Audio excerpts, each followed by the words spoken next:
of him is still considering maybe going to DBU? Is there a fine line of this is when I'll go to college versus then this is what I'll do if, depending on where I go in the draft? Is that conversation still happening, or is that ship sailed and now he knows it's probably just a matter of time and see where he goes? Well, the one thing we know is that we love DBU and Right. he loves DBU. It was there were other conversations and opportunities, and it wasn't a hard decision. Right. He absolutely loves it. Faith is a big part of our family. Right, for sure. It's a big part of his life, and it's a big part of DBU. And there's no better place. Yes. If you're wanting to be discipled and Right. be Yeah. brought Coach up Hefner as a man of faith, Right. that's just the place to be. So that made that very easy. Good. And then when you start adding on things like pitching factory, like if you go there and you're good, and you've got to be good to go there, Right. you're going to get way better because they know how to develop Right. pitchers. They put together good offenses. Mm-hmm. They're always in the top 25. The facilities are as good as anywhere. Right. Those things made it, Right. made it easy for Jason. Yeah, to it's a pick. good plan B if and nothing makes else. it good to Right. to think of as. He hasn't called that Plan B. Right. Yeah. He's, That's good. Like he just wants to play good baseball Right. and see what God has for him. For sure. And what's supposed to happen will happen. And if that's DBU, that would be incredible. Right. And Mom and Dad would be super proud and thankful. And if Yeah. something else happens, that would also be an interesting path. Right. That's that's very cool. Hey, listen, I love your social media stuff. Just want to go ahead and tell you all the graphics and stuff. Fantastic job. I need to get you on Let's on go. the payroll. Let's go. I got a lot of soccer Oh, yeah. stuff coming up over the next week. All about it. If you want to help me with some thumbnail images and And stuff. can I return the compliment that as speaking on as a parent, Yeah. it is absolute gold to have somebody of your talent out here, giving us a chance to watch our kids play, hearing your awesome commentary. You bring insights to the game. You're always positive, no matter what, and the parents just absolutely love it. The grandparents love it. Did I pay him to say this? I don't know. Here's the money. Thank you, man. I really do appreciate that. It's really awesome. We really appreciate what you do. Well, we're fortunate to be in a hotbed for baseball. Mm-hmm. I mean, North Texas is the place to be if you want to be in baseball, and it's very easy to get psyched about baseball around here, and especially about Grapevine baseball. When you look out there in left field and you see the history, and then you know that in this district, and we've mentioned this before, the state championship goes through GCISD. I mean, the GCISD in most of the years is helping to decide, who's going to win the state championship. And I love the fact that we can come out to this beautiful field and we can play baseball on grass and we can have a good time and enjoy it. Can I tell you something? A little story about this that just happened about this field. Sure. Are we getting too close to game time? No. I was just in there visiting with a scout, and we were standing right there by the concession stand, and we were looking out at the field. And I don't know if you've been there, but they just cut the grass, and the sun's shining. Oh, it's it's beautiful. like Yeah. it doesn't look. I mean, this is just as good as it gets. And he was like, "This field is absolutely incredible. Yeah. I know who I want to hire to mow my lawn one day." Right, And that's he goes, "We have a group text with a bunch of other scouts," and I texted the group and I said, "I just found the best field in Texas," and they all responded, "Grapevine?" ? Yeah, right. Our reputation precedes us. We're known as one of the best fields in Texas. It's fantastic to be out here. I know you spent some time out here, Coach, on the state championship side. I don't know who was keeping the field up when you were here, but I know like Coach Mooney and the coaching staff And the whole today, they have really busted their tail to get it ready. Yeah, if my memory serves me correct, that infield grass was put in 2017, and it looks as good as the day they rolled it out and put in fresh grass. I mean, it's hard to keep an infield looking as good as that looks right there. Well, the other thing too, Ryan, is the Booster Club. I mean, the Booster Club makes this field the best that it can be. Yeah, that's true. I mean, the school is going to provide some funding. They take care of the grass, I think, but the Booster Club as well, the 10th Man Club, they actually they do a great job as well. So, hey, thanks for joining us. Now we got to roll into the intros, Yep. and Go I Mustangs. appreciate you coming down. Yeah, thank you Thank guys. Good luck tonight. Thanks. Yes, sir. Thank you. Appreciate it. Thanks, buddy. I appreciate it. Thanks for the plug. All right. We are, I guess I said that on the air. I'm not supposed to say thanks for the plug on the air, huh? Let me see if we can get the, okay, we're going to go ahead and we're going to put some ambient in here. Number 27, Racing, Sherwood. Batting fourth, playing second base, number 3, Cole Hall.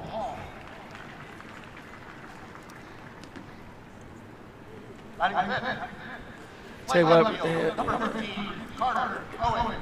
he was dead on with the field. I mean, I don't know how they got it ready, actually, but you can see that one spot out there, right center. It's been that way for forever. But if you can get the rest of it looking the way it does, that one spot's not gonna affect too much. I mean, look at the coaches; they're still out there working it, you know. And that's fantastic. Now this team is 16-2, and the 2 losses were last Friday against. Their pitching was a little bit depleted when they got to Friday because they really pitched 3 games. They had 2 games last Wednesday night, 12 innings last Wednesday night, and then on Thursday they had a full game against Heritage, and then they had this game against that Blue Valley team from Kansas. I got to tell you, that kid they put on the hill is a right-handed version of Dason. Right. 6'6", like 195, and coming down. Yeah. Well, if a team's going to come from out of state to play and they're going to play somebody with the caliber of Grapevine, they're not going to roll in and not be pretty good. So, I mean, and two, if you're coming off of 2 high-intensity, high leverage wins, you kind of know it may get a little dicey that next game. And then the other loss, by the way, was a 2-1 time limit loss down in Laredo. And Dason had out of 11 outs, he had 10 strikeouts. Yeah. So, Sammy's leading off tonight. From OC Taylor, number 13, Tatum. Tatum is at second base. From Timber, middle school, number 12, Jared Batting fourth, playing third base. From OC Taylor, number 9, Ray Williams. Yeah, this guy's clutch, man. Yeah, I've been really impressed with the little bit I've been able to see him play. Just never seems too high, never seems too low, always capable of doing the job. Great leader. Yeah. Playing left field. Out of Collegeville Elementary School, number 8, Brady Boozer. Well, YouTube's going to get us for the music in the background, but oh well. Also the catching. I mean, he's solid, man. Yeah, when I first got here and people started talking about people, he was one of the first names that came up just because it's hard to find good catchers. It's hard to find guys that are as young as he is to be as vocal and good of a leader. So he's pretty impressive all the way around. And on the mound for the Mustangs, from Silver Lake Elementary, number 6, Dason Hill. All right, I think we're going to do the anthem here, Hutch, and then we'll be ready to go. I'll mute us, and we'll listen to it on the... We now invite the youth players to find their way near their favorite player or their favorite position.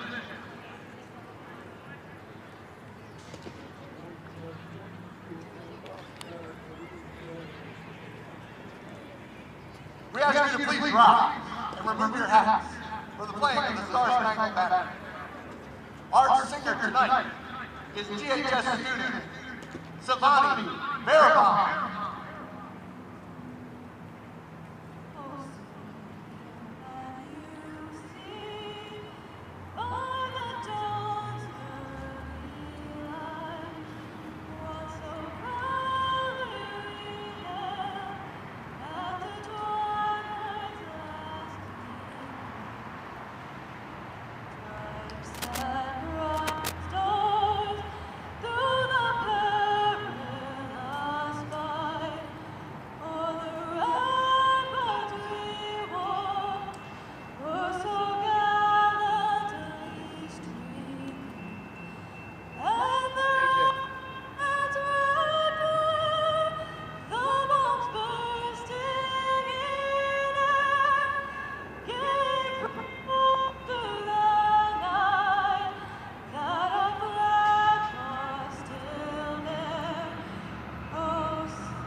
Okay, that was a good one.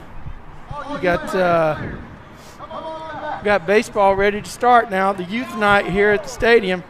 All of them got to run out on the field and hang out. What a big deal for them on a random Friday night in the in the middle of March. Right. Talking about bringing a good crowd out. You have youth night. You're always gonna get a lot of people there, bring a lot of excitement to it. I don't know if you can see well. If you want to stand up, it's not a problem. But we're going to be fighting the sun here for at least the next 30 minutes. You know. Number 6.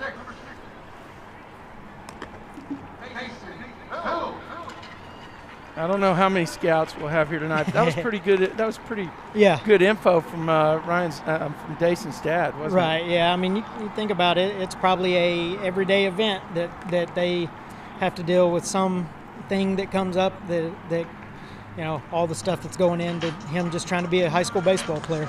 Yeah. I didn't even think about that concept of first pitch, first scrimmage. He's got to be ready. There's no ramp up. Right. Well, that means you're working over Christmas. Yeah. Doesn't it? I think about a couple of years ago. When COVID was going on, we had the school I was at. A lot of the guys that were shut down would come get their work in because they knew the moment that baseball started back up, they had to be in mid-season form. There was no ramp-up time. There was no get-ready time. It was day one. I've got to be ready to roll in and be in mid-season form whenever they say go. Yeah. Were these major leaguers? Yeah. MLB prospects? Yes, sir. They were some guys that were just waiting on the call, telling them it was back on. Now, I know that I remember Coach Mooney making a trip to see, I think, some guy named David Webb or David somebody last year who was a MLB player, I guess, with Cleveland maybe. David Fry. David Fry. we went to that game. He was a 2013 grad from Grapevine, I believe. Yeah, and he's on the Indians. And funny enough, is David is on the Indians or Guardians with two guys that came to do their ramp up where I was at. Oh, really? Yeah, the left fielder, Stephen Kwan, and then a middle infielder, outfielder, Tyler Freeman were all there getting their work in, and now they play together with David every day. Oh, that's pretty cool. Yeah. And then, like I said, I think in many years the state championship, the opportunity to win one comes to this school district. And you guys like Alex Scherf and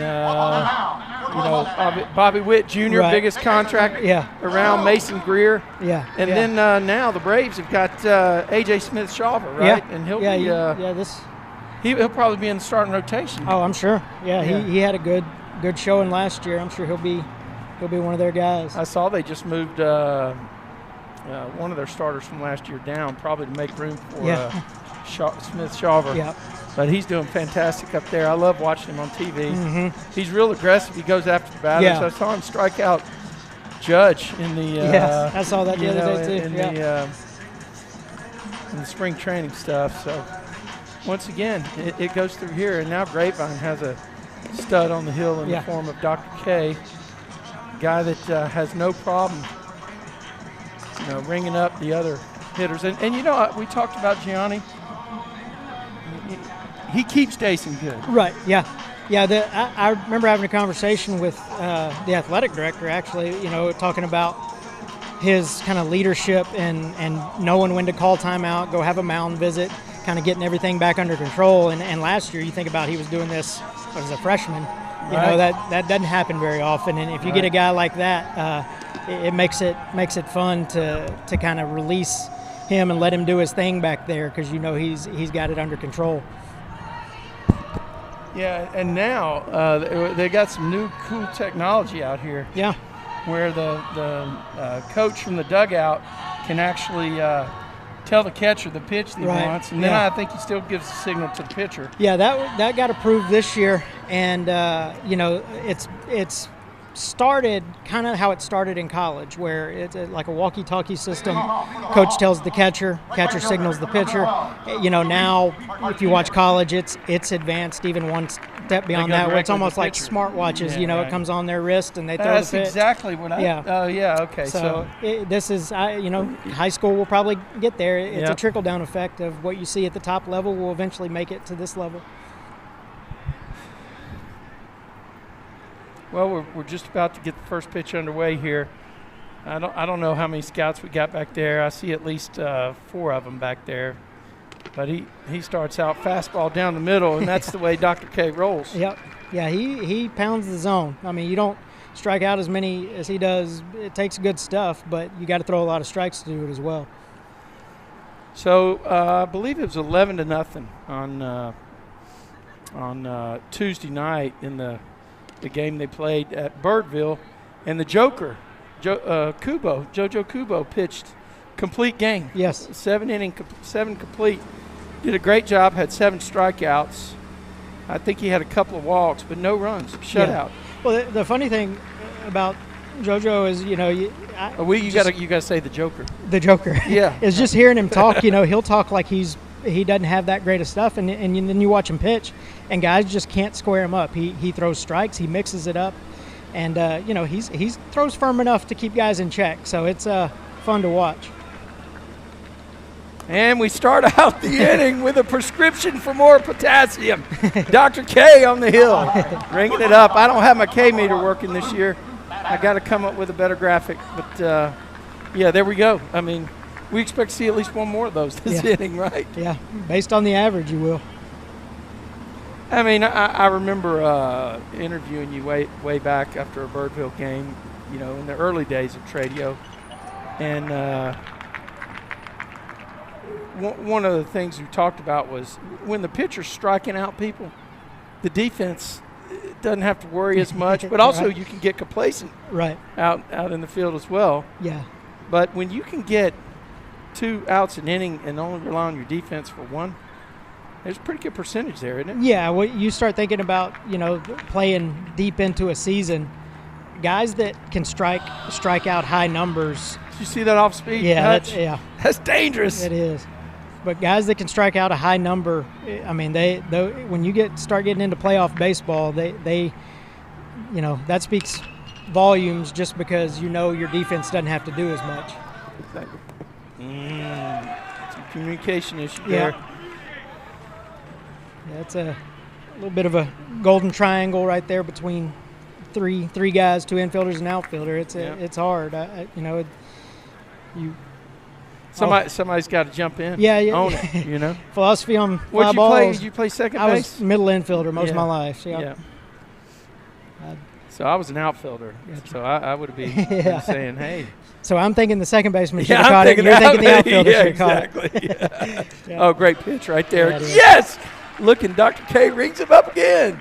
So now he's hit his average. Let's get a ground ball on the infield. The thing about Dason that makes him so tough is you have to gear up for 95, 96. You have to. You can't sit anything else. And he does such a good job of throwing everything else in account where you're looking for 95 or 96, and it just doesn't show up. Oh yeah, and then this year he's really using his off speed to his advantage. Yeah, right? He's got a hard slider. Okay, he can throw that, but this I don't know if it's really a slur, but it's a slower curve breaking pitch, right? And it keeps people way off stride. Yeah. Well, you think about the ability of a guy that throws as hard as he does to pitch backwards. Start him with the slider, then back it up with 95. And he varies his motion too, Hutch. Yeah. Have you seen that? That time he was hanging his foot a little bit on the move. So I don't think I would get the bat on the ball. I'm telling you. And when it's coming from the left side. I was a tough out. I was right-handed tough out. Yeah, when it's coming from the left side, it is a total game changer because you get a lot of good high school pitchers that are left-handed that don't have near the stuff he has, and then you throw in his stuff. It's just about unhittable. Well, he's got an 0-2 count here. He's struck out 2. Make it 3. Yes, sir. And Dr. K's on a ride right here. Hey, we're going to roll here. I guess that was the top of the first. Now we're going to roll to the bottom. Mustangs 0, Hawks 0. Mustangs are coming to bat. We'll leave the music on, but I'm going to mute the two announcers. We'll be right back. This is Mustang Baseball Live on Tradio.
All right. Hopefully you can hear us. We're live at the Corral in Grapevine where Dason Hill strikes out the side on the top of the first. Yeah, ho-hum, just another, just another 3 outs for him. Another 3 Ks. Yeah. I mean, I wonder who's keeping the record for, I mean, not the record, but I mean, what the totals are across the state. He'd have to be on that list, right? I can imagine. They usually put it out on Tuesdays or Wednesdays on Texas High School Baseball. I'll check it this week out of just curiosity, but I bet he's somewhere up there. Now we got Sammy Kelly at the plate for the Mustangs, a starting center fielder. Been very consistent all year.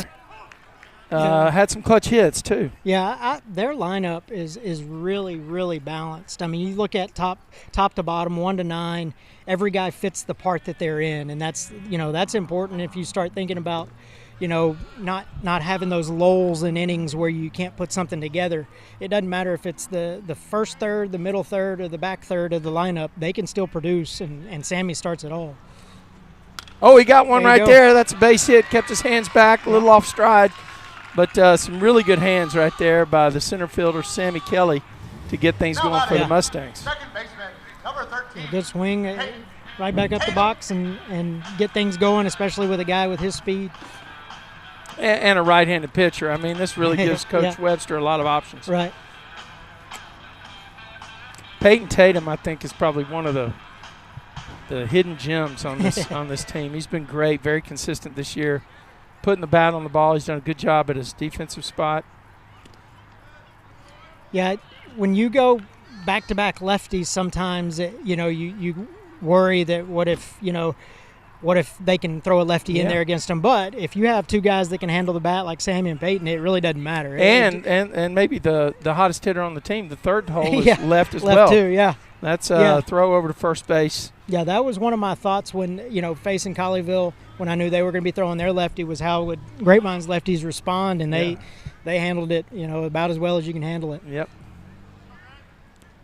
And Boswell, I think, this is just a hunch, not from watching not a lot of the games and following on Game Changer. Of course, my son's over there. He runs a little bit. But Boswell has got to be leading the team, and I would bet OPS and average. Right, yeah. Yeah, it's there you go. Got him. He might have, no. Oof. Tell you what. Wow. I got to tell you, I don't know. Maybe he didn't get the tag on him, but that was good thing they're not asking us. Yeah, that's right. Good thing they're not asking us. Good thing they're not asking for a replay either, huh? Yeah, that's coming, though. That'll be here soon. Oh, I'm sure. And that's the hard thing about being a leadoff guy that gets on is you haven't seen the guys move yet.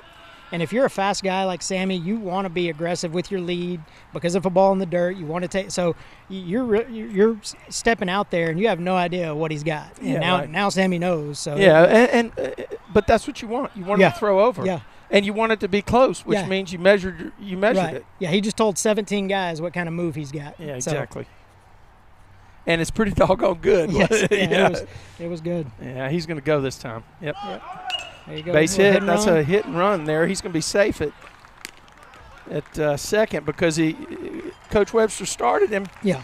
And it's going to be about the same as a bunt. Right. First baseman, number 12. Yeah, the best two holes have zero regard for their batting average because they know it's all about what they can do to move a guy over if a guy gets on in an inning.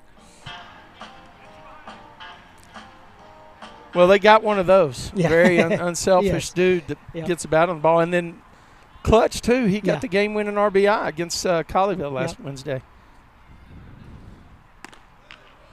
This guy stands in. He's got lightning in his bats, what I said the last time. He's just he's got a sweet swing, and he keeps his hands in. And I don't know.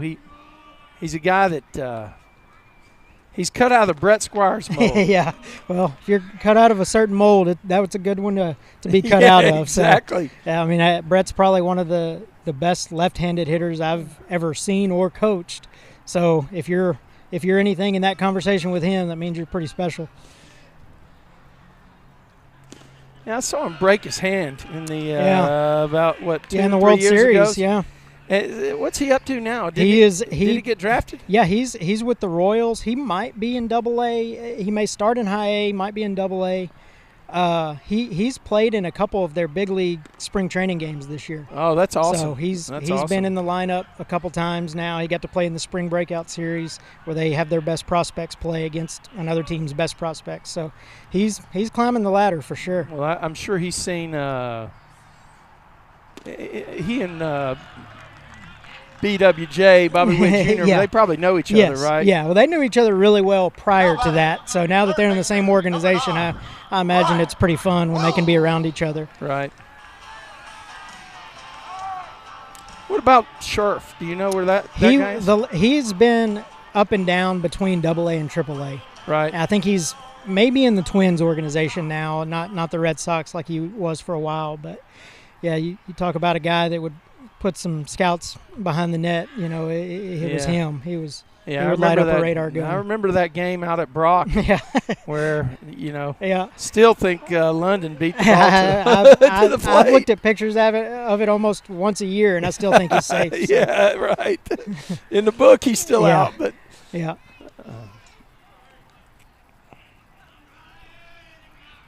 Boswell with a big lead at first.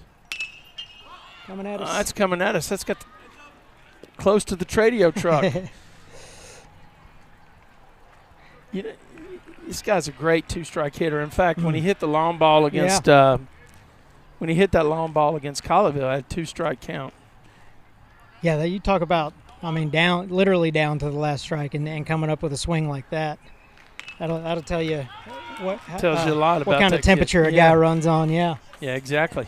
This guy reminds me a little bit of Boone Montgomery. All right, he's got utility guy, can play anywhere, and he's got a good bat, and he's got power too, hidden power. And of course, Boone went on to play at UTA. Right? Yeah, he was a 4-year guy and got to play all 4 years. So that's an infield fly right there, isn't it? If it is, yep.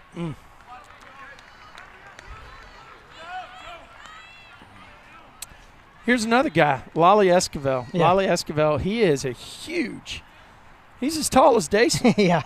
I mean, he could be playing D-end over there for Coach DeBest. Yeah, he is a specimen for a young guy, too. I mean, you think about some of the swings he's had this season for a guy that, hadn't played a whole lot of high school baseball and still gets up there in the situations he does and puts a good swing on it. Oh, still in third. Got it, too. Tell you what, that's the Mustangs for you, man. Sammy Kelly's got speed to burn. Yes. Now suddenly Lolly's got a chance to drive in 2 runs here. Right. You think about taking the lead with somebody like Dason on the mound. You're in for a long night if you let your opponent score early knowing the guy that's on the hill for them.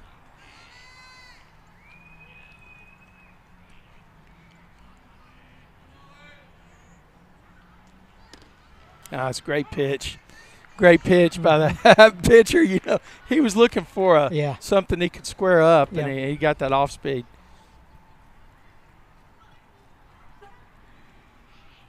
Now, where'd you play college ball? I went to Alvin Junior College my first 2 years, and then I played at Central Oklahoma, and then finished at Concordia down in Austin. Middle infielder. Where'd you bat? No order. Usually lead off. If I didn't hit lead off, so that's why you like that guy down in Houston. What's that dude's name? Altuve. Yeah, he's your guy, isn't he? Good change up. Yeah, this guy's doing a good job too of not necessarily throwing the pitch you might expect as a hitter. He's pitching backwards. I got 1-0 and threw a curveball for a strike. Got 2-1 and threw a changeup for a strike. So you can do that. You can keep a good lineup in check at least for a little while.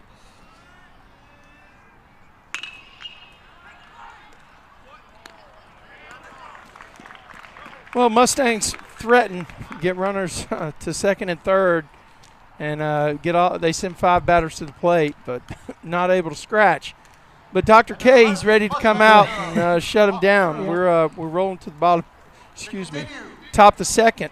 Your score: Mustangs 0, Hawks 0. Hawks coming to bat. You're watching Mustang Baseball live on Tradio. It looks like they're going to steal bases. All right, well, we may as well stay here. Can you get this? Yeah. All right, here we go. Let's see what happens.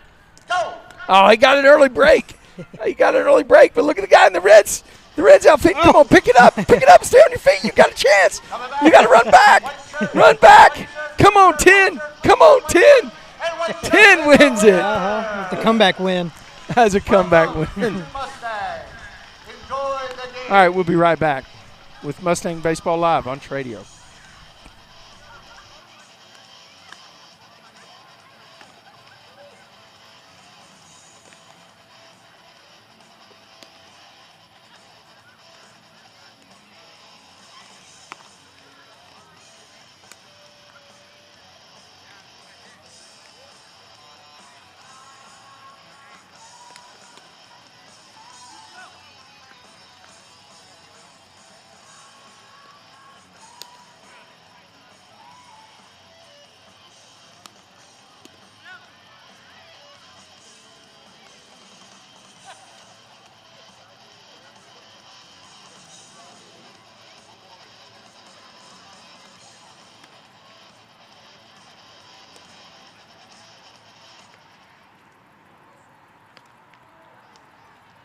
To the plate for the Hawks. Second baseman, number 3, Paul. All right, so if you're just joining us here, Jeff Knipper is off tonight, and we got a very capable replacement in the booth. Steve Hutcherson is with us tonight, and we're happy to have his brain and his baseball knowledge side by side here as Dason throws ball 1. Good to be here. Good to finally see him in person. I've kept up with him all year and been able to watch a few games on Tradio. So to be here in person and get to see it all, everything in living color is fun to be a part of.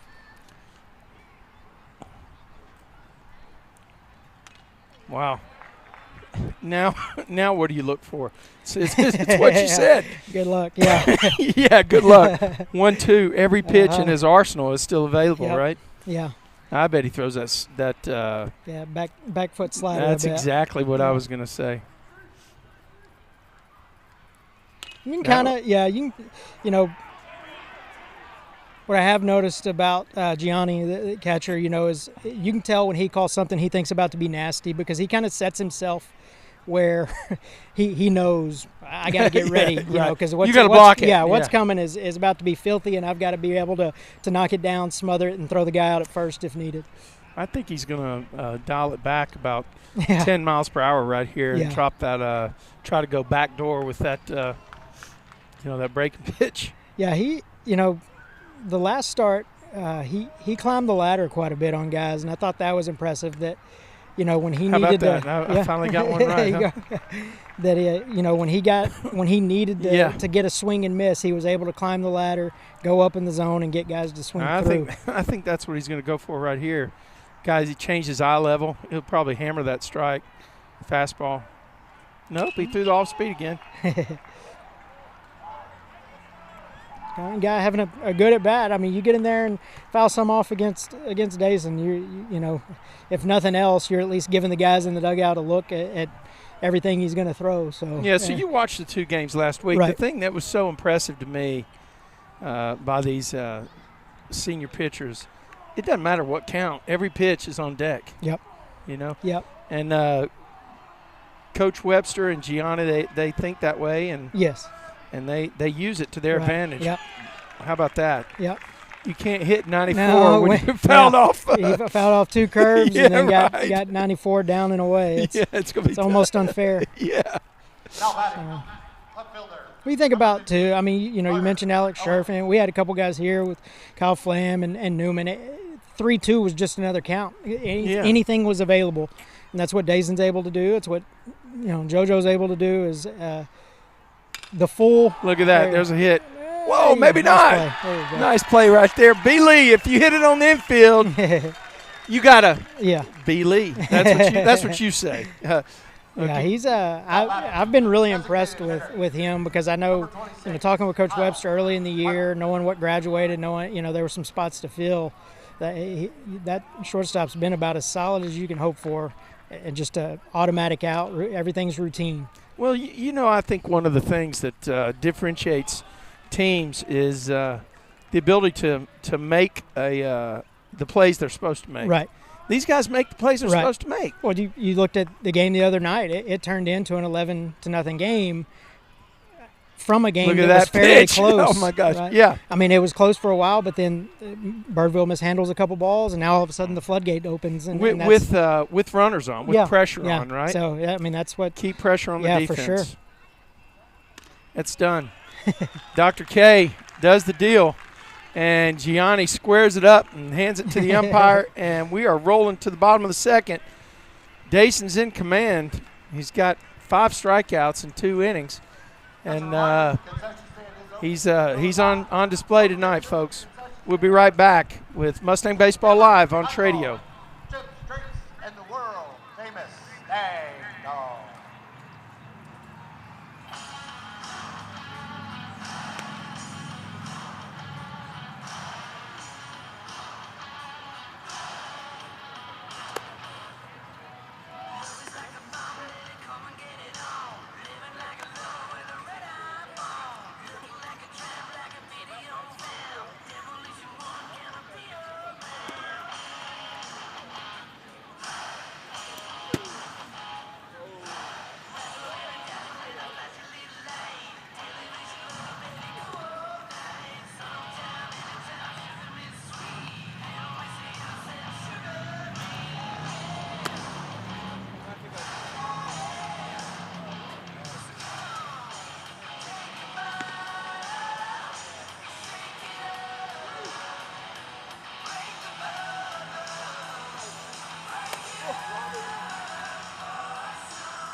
Now batting, number 8, left fielder, Brady Boom.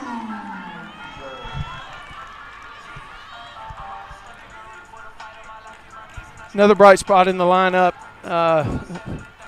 Brady showed some power on Tuesday night. Yeah, saw him hit a home run. Yeah.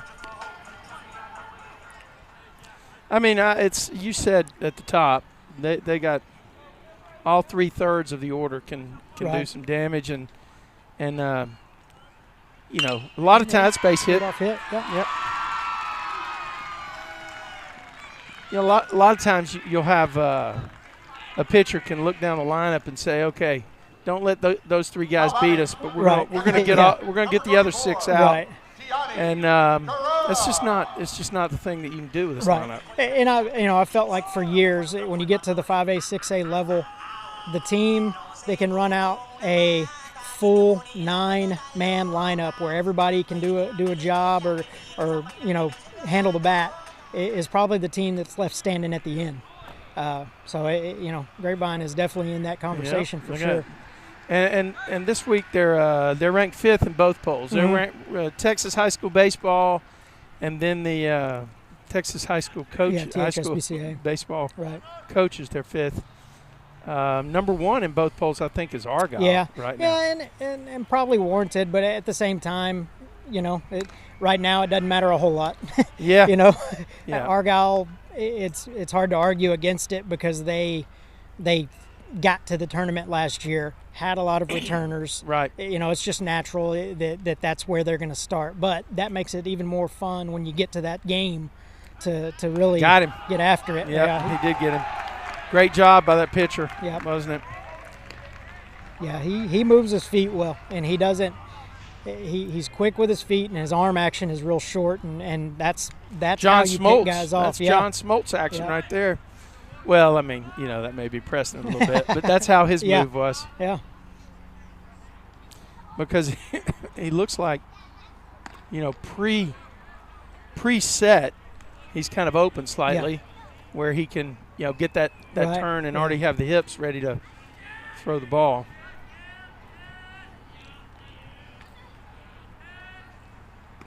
Well, I was watching Alabama play against Tennessee last weekend on TV, and saw something in the that I'd never seen them do in college, but I know it's from my umpiring days that in UIL you can't do it. And that is entering the game as a pinch runner, number 5, Colin. That is the pitcher for Tennessee got to the side of the rubber. And when he was going through his motion, he was tapping. Right. So they couldn't see that he was maintaining contact with the rubber. Right. So they went and talked to him and said, look, dude, you've got to be in a place where we can see that you're maintaining contact with the rubber. Yeah. And I know in high school you can't pitch from the side of the rubber. Right. Yeah. We I've had teams or guys get called on that before, and just you've got to be in contact with some part of it. Oh, hit by pitch. So it's some umpires are real finicky about it, and some they don't even know it's going on. Number 4, Brent. Now the thing about Brent, he's got a good baseball IQ, and he'll the coach will call on him to bunt here with 1 out, but he'll lay down a base hit bunt. He's a great bunting shortstop in that the 8-hole. Right. Well, 9-hole.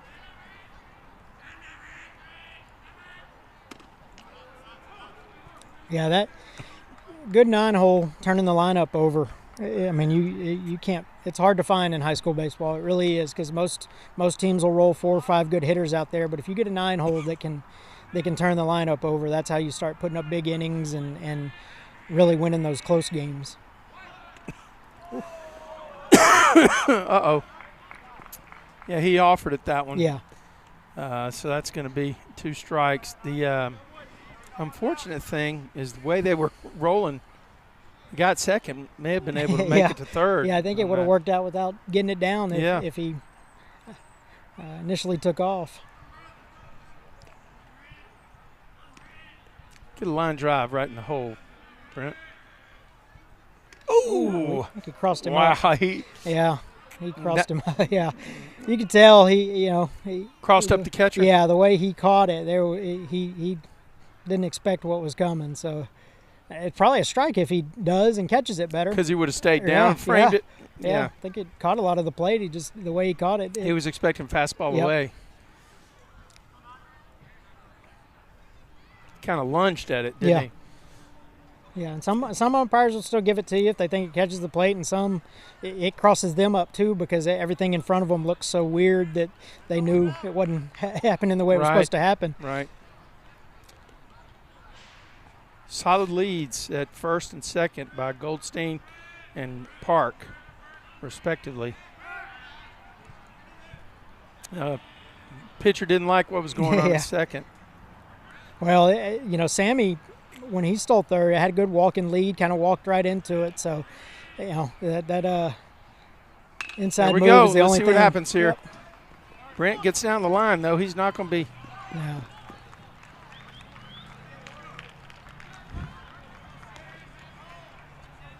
Well, the good thing about that is you got 2 runners on for this guy who's got the power to deposit it over the fence, too. And you create a bigger hole with the first baseman holding. So, you know, something to get through the right side if he can get something out in front. And I'm assuming they'll leave him at first. Yeah, it just depends. Some guys, you know, think, well, if we get a hit, we can score 2 if we get him to second. Some guys want that hole, so it just you know, it's Look all. how far over to the right the second baseman's playing. That's unbelievable. He's expecting a steal. Oh, Sammy was trying to yank it through that hole. Yeah, he takes some healthy swings. I noticed in the Colleyville game here, you know, he had a tough night, but he wasn't getting cheated, you know, and usually it's just a matter of timing. Right, yeah. I mean, once you get your timing, you can take a good hack. Look at that kid. That kid on the hill, he's looking right at Brent. It's delay. It's a good call, yeah. Yep. You know, I always like delay first and third, and a lot of coaches do because it, you know, puts the decision on the defense. You know, do you throw through and give that guy a good jump, or do you try to just give up second base and now, you know, a hit gives you a 2-run lead?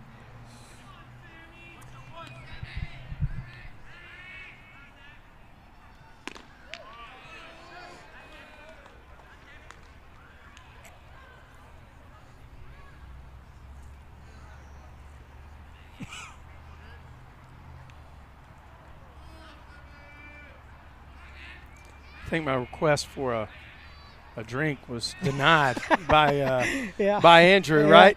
I'm sure it's good. Maybe get it in the 5th or 6th. Yeah, right. No, exactly. You know. Well, but he looked like he had better things to do. I mean, I got to be honest. If I was him, I wouldn't be putting that on the top of my list either. 2 balls.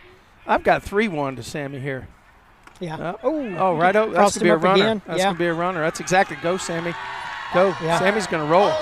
Watch this. Yep. Got to get a run. Well, they handled it well. Yeah. Sometimes what happened? The pitcher cut it off in the middle and they tagged him? Well, I think he crossed him up initially. The ball goes to the backstop. Sammy, you know, the catcher gets the ball back to the pitcher. Sammy rolls, and then pitcher takes one look at third and then throws to second. It almost worked out like a first and third with a steal, and Birdville handled it good. Give him credit. All right. Hey, Mustangs scratch, though, and pick up a run there. So they take the lead 1-0. You're watching Mustang Baseball Live on Tradio. We'll be right back. We're going to stay here for some to let you listen to the youth now. Thank you guys for playing with us. I have surveyed the Grapevine High School baseball program, and I've got their answers. I'm going to ask you guys a question, and I want you guys to see how they answer. So here's the first one. We asked the team, what is your favorite baseball movie? A, Field of Dreams, B, The Sandlot, C, Major League, or D, The Rookie? Trent, you're up first. Steve. So we have Sandlot, Field of Dreams. The correct answer is The Sandlot. 70% of the kids chose Sandlot. All right, here's the next one. When you were in Little League, what was your favorite post-game snack? Was it fruit? Was it ice cream? Or was it gummies? It was gummies again, 70% of the kids. So if you've got snacks tomorrow, gummies would be a good way to go. All right, here's the next one. Guys, we asked the kids, fondest memory from your younger years playing baseball. Was it winning rings, hanging out with your teammates between games, traveling with your team to fun places, or making big plays on the field? This is our last question. Was it winning rings, hanging out, traveling hanging out with friends? The correct answer. Traveling to fun places to play baseball tournaments with your friends. All right, there you go. We got a winner. They're both going to be the winners tonight. Let's go, Mustangs. Thank you, coaches.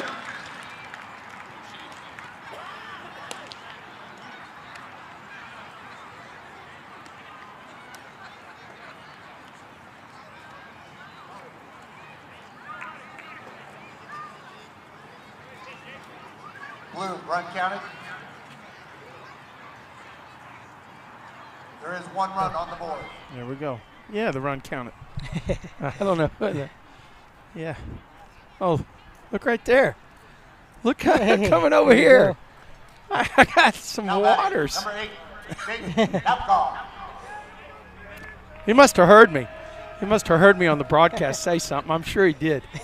I'm sure that's what happened. Another strike for Dr. K. Well, Andrew, thank you, buddy. I appreciate it. You're the man.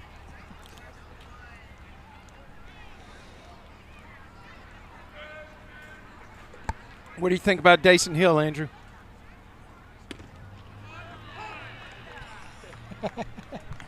Here. You go. Yeah. You wanna? Yeah. Here, go ahead. Yeah, take it. Come on. Let's. No? Okay. There's another strikeout for Dr. K. He writes another prescription. That was 3 straight pitches. Yeah, I was gonna say that was good morning, good afternoon, and good night. He wasn't messing around. No, you can see. You talked about scouts earlier. This is always what they do. A little couple innings into the game, as they meander to the side and kind of get their look at a pitcher, checking for balance, see what kind of how he looks over the rubber, that kind of stuff. So he's got his audience now. Wow, that right arm almost came up.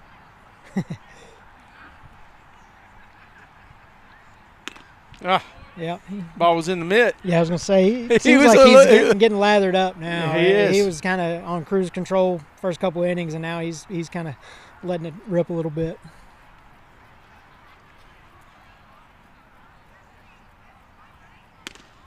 Wow. Yeah. That swing's not going to get that pitch. No. Yeah, it's I think he's going to bend his knees right here, Hutch. With that little off-speed thing. Yeah. No. Yeah. He hammered the zone. Yeah, I think, with where they're at in the lineup, he looks like this inning he's more just kind of going straight at guys, knowing if he throws a good fastball that he can probably overmatch them. Oh, there it goes.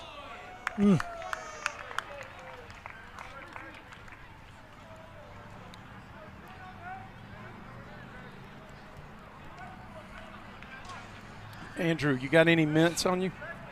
Mints? No.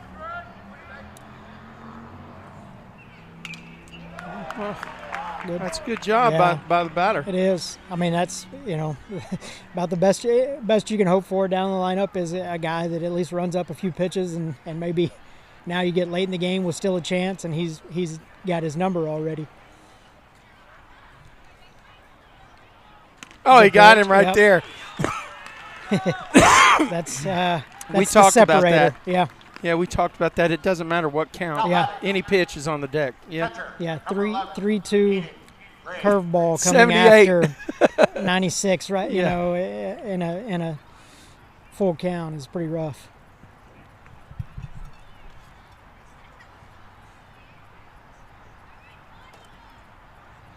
Oh, that's nasty. Yep. That's what you said. Yeah. What?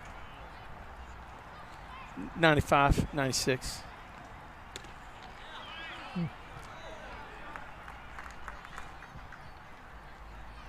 His nickname's Dr. K, Andrew. That's all you got to know. I did.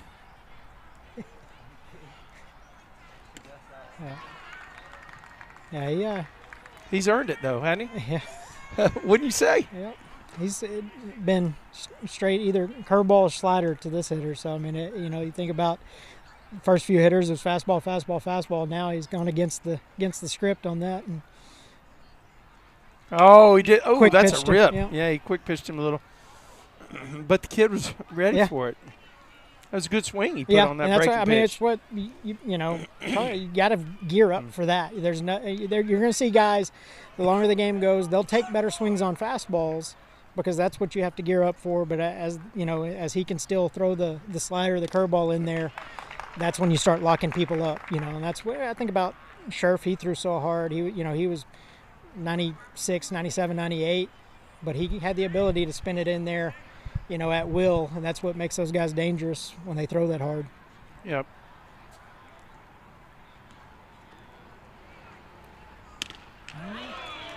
See? What do you do? What do you speed, do, all Dr. speed, all King? speed. He wrote another prescription, you know. Oh, we're gonna roll to the bottom of the third here. Mustangs up 1-0. You're watching Mustang Baseball Live on Tradio, brought to you by the C.J. Knipper Memorial Golf Tournament and the GHS 10th Man Club. And allow us to give you a round of applause for your work. Thank you, future Mustang coaches. After the game, we encourage all the youth players to stay and meet the Mustangs for a special autograph session and to run the bases.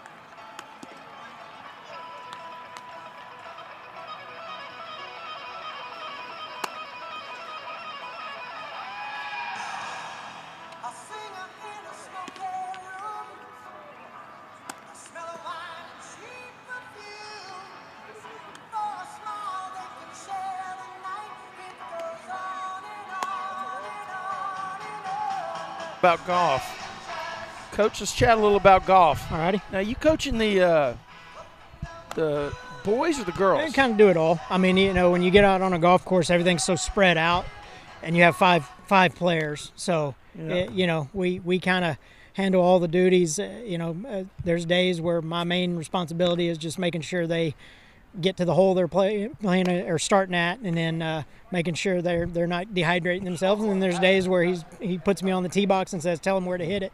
So it's a little bit of everything. You know, that's kind of what I've come to appreciate about it is no 2 days are the same like any other sport. Absolutely. We got a guest out here that played baseball at Grapevine several years ago, Andrew Bell, but we can't convince him to get on the mic, you know. Yeah, there you go. He's a full-time runner / golfer, he says. And Jeff coined the phrase "paid him," as in paid him back. So paid him is at the plate now.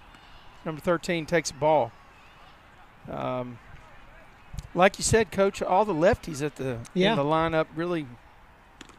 Well, that's it really got to be 4 or 5 in the lineup, and that's something that's not real common either. You think about how different Dason is with all his abilities and tools being from the left side, but then you roll a lineup in there that has 5 or 6 lefties in it, and now you're coaches love left-handed hitters, and especially guys that can play a right-handed position but still swing it from the left side. Pitchers, especially righties, get so used to throwing to right-handed hitters. Yeah. And then you roll a lineup with this many lefties in there. It's very unusual for a high school pitcher to face a lineup just with this many lefties that are as good as they are. And it's a predominantly right-handed pitching world, right? Yeah.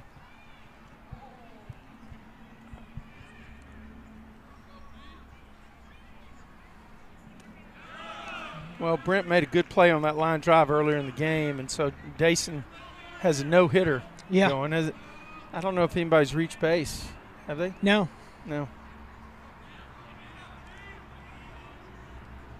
I probably just jinxed him. But, Tatum takes a walk. Peyton Tatum gets down to first base. The other thing I've seen Peyton really improve on over the last year and a half is his speed. And he's quick. Yeah. I mean, he's a good – and that can be said for most of the lineup. Right. Yeah, there's good athletes up and down. It's not just good baseball players. You talk about guys that can do it. You've got to be careful. Yeah. Wow. Guy's already shown he's got a great move. I think it's worth a half step less. He kind of he does a good job of catching them when they're taking their last step. He's constantly looking. So as a runner, you can do exactly what Peyton's doing now. You can wait until he comes set, and now you can dictate his move. Right. But if you take your full lead and he hasn't come set yet, it's on the table. Peyton did a good job there, didn't he? Yeah, you just gotta wait him out. I mean, you don't have to be impatient getting your lead, especially if he hadn't come set. See, and it equalized the pitcher now. He and that's really did. Yeah, it just changes it from that dynamic where now the runner's dictating what's happening versus the pitcher being able to just let him extend and now control everything. His feet change too. He's open in the beginning. Right. Yeah. Before he comes set. Yeah. And then when he comes set, here we go. Catcher throws it into right field. So. Yeah, and this is what I like about watching these guys is the perception that they're going to run on every pitch is there. He picked 2 or 3 times, and then he finally throws a pitch home, and now the catcher's picking. And Peyton really never once looked like he was just itching to run, and now he's standing at second base. Right. So if you have a team that can run, you always want that perception that we're about to. And that's kind of what there's a Grapevine guy. does. Look, there's a long fly ball. It's going to be taggable, I think. Yeah. No, maybe not. Pretty good arm out there in left field, it looked like. Yeah, at least good job too. If he's camped, make him make a throw. You never know where it's going to end up. Number 9, right. Whoa.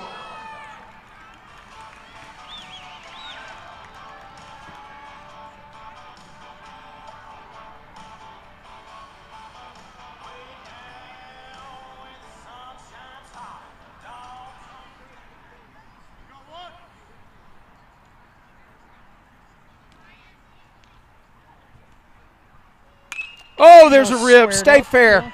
That's going to be way left. He almost 26'd it. Yeah. That's our term, Uh-huh.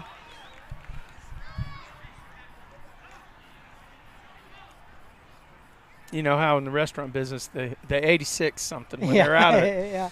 Out here we 26 it. We put it out there on the road. Well, that was a good rip. Yeah, he got in there ready to swing it, jumped on it, and sometimes that's the end result is you're a little too amped. You can't keep it fair.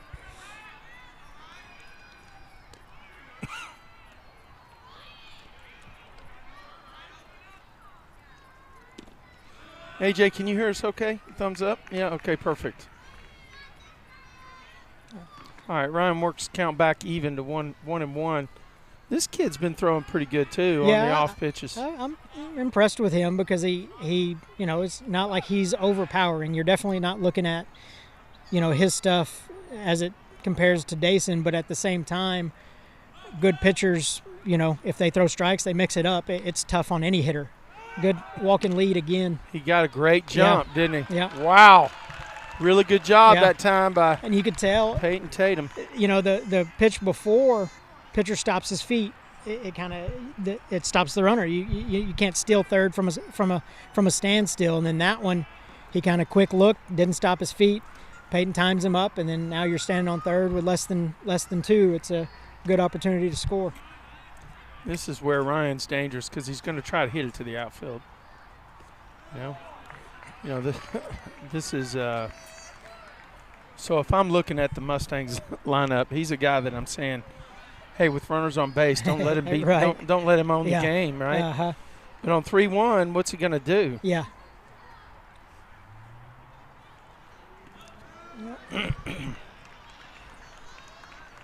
Probably the best outcome for that pitcher, honestly.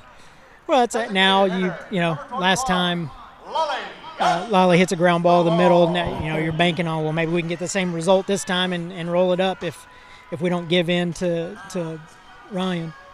Now, what's he going out there, Coach Bonner, going out to talk about here? Usually, you put first and third, especially with Grapevine, and knowing they're aggressive. You're probably about to get something. So you first want to go through scenarios defensively. How do you handle a leave early? What the first and third play is, but also, now this is the first time this guy's probably felt that pressure. He's got first and third, 1 out. Now it's going to be harder to wiggle out.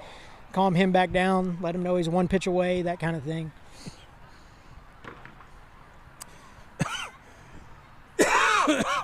Nobody's warming up in their bullpen. No, yeah. So he's he's not at risk. I noticed the coach took really slow steps coming off the field to try and. That's Coach Bonner's MO. He's that's his speed. Yeah, he's a slow walker. He is not a amped up guy, and I appreciate that about him. He keeps himself under control in pretty much every situation. Yeah. Delay still right there. Yeah, I like it. And that's what you talk about as the defense. Now you go and you take it. You got a problem here now. Keep going. Good job by Ryan getting to third. I mean, you're kind of in a no-win at that point. Yep. They handled it well. Kind of tip your hat to Birdville for how they handled it. Not many teams handle a first and third with a delay. They did great. They cut it. Yeah, they cut it. Gave the ball up to home. And we were doing the 50, the 60-foot stop kind of deal. Yeah, it's as the runner from first, you always, if the throw is going to beat you, you stop. And you want that rundown. Birdville just handled it well. They made good throws. They made a good throw to second base. The guy cuts it. He's got the guy in between first and second. He makes a good throw home. And somewhere in there, you run that first and third because you're banking on somebody will drop something, throw something away, and we'll end up with a run. Right. It's kind of. Well, you're putting pressure on the defense. Yeah. Right? That's the name of the game, handled right? it. Yeah, no doubt. I mean, they've been solid right now. I've got 3-1. The board says 2-1. I've got 3-1 for Lolly here. That ball bounced. There you go. There's your run at least. Yep.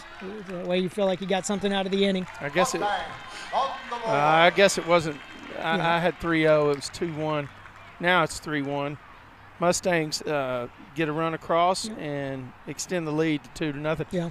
This is the same script as Tuesday night, right? Yeah. Kind of started with a couple runs. Maybe the game was going to be tight, and then all of a sudden, the floodgates open. But Grapevine, every inning is getting guys on, is putting pressure on. Eventually, if you're probably the better team, which I would think most people would agree Grapevine is, that stuff wears on you. It's kind of like a big offensive line wearing down it's like putting weight on the shoulder, right? Eventually that pressure mounts, and now that big inning takes over.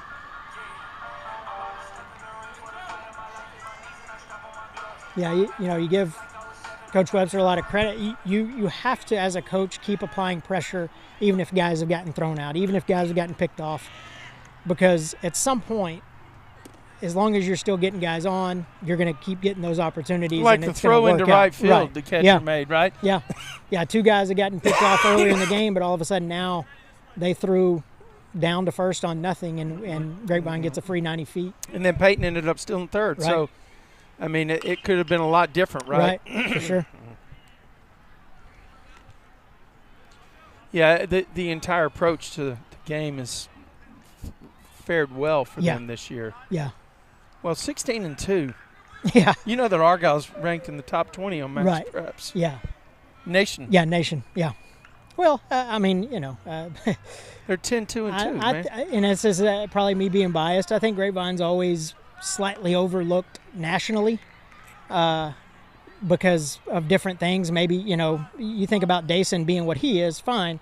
But then it's not like you have 5 other D1 guys standing out there with him. Yeah, but you got Argyle 5 guys that are excellent. And typically the nationally ranked teams, especially, when you get into high school baseball, it's just a guessing game. But they're going to pick the rosters with the most D1 guys. Right. And if they win a bunch of games, they're going to rank them nationally. And that's just how high school baseball's always worked. But that's not necessarily what's going to win a game. That's exactly right. Now there's that open stance. Lolly waited on him to come set. Yeah. Boozer was fooled. Yeah. Mustangs pick up another run, though, in the bottom of the third. And we're rolling right on through here. We're live from the corral with Coach Hutcherson. And you got to give. He said, thank you for Tradio. You got it. And we'll be right back. This is Mustang Baseball Live on Tradio. Thank you.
Okay, so I'm going to turn down the ante a little bit. We got some. Whoops. Yeah. Watch your headgear. Watch your headgear. Yeah, we just had the normal cycle of Tradio baseball down here at the Tradio truck. We usually get hit by at least 3 warm-up tosses, and we just got hit by one. Yeah, so airmailed one a little bit. Yeah, no, that's my. I've been hit twice, literally physically. Oh wow! In the leg, yeah. And it's all been. Wow,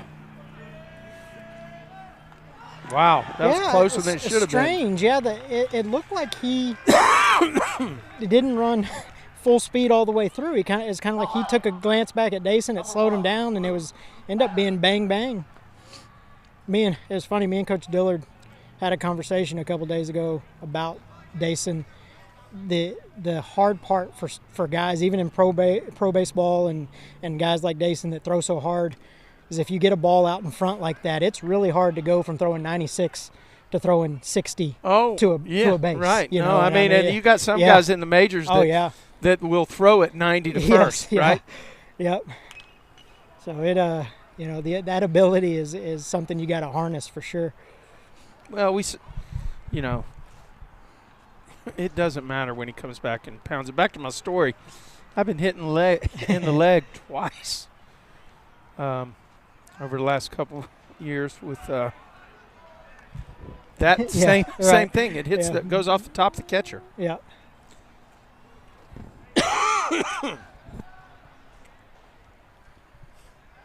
Oh, great pitch. Yeah. Just so off stride. The guy's stepping way ahead of time trying to. Yeah, you can.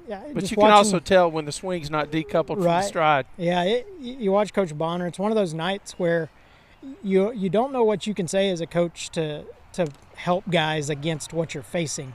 So he hasn't been real animated. He kind of just stands, but at some point you almost want to tell guys, hey, you might want to start in a 2-strike approach and just treat everything like you've got 2 strikes the moment you roll in. The best you can hope for. Wow, he hit that hard. Yeah, that's a great play. Yeah. Wow, that's a hit. Yeah. Yeah, the best you can hope for is a solid contact where you at least put it in play and make them get you out. So the perfect game and the no-hitter wiped out. But Dr. K still has, 9 strikeouts or 8 strikeouts? Well, this is now, you think about the crucialness of the run they scored last inning. Now adding that second run, you don't feel like, this guy is going to be the one that can beat you. Plus, Dayson has a filthy move.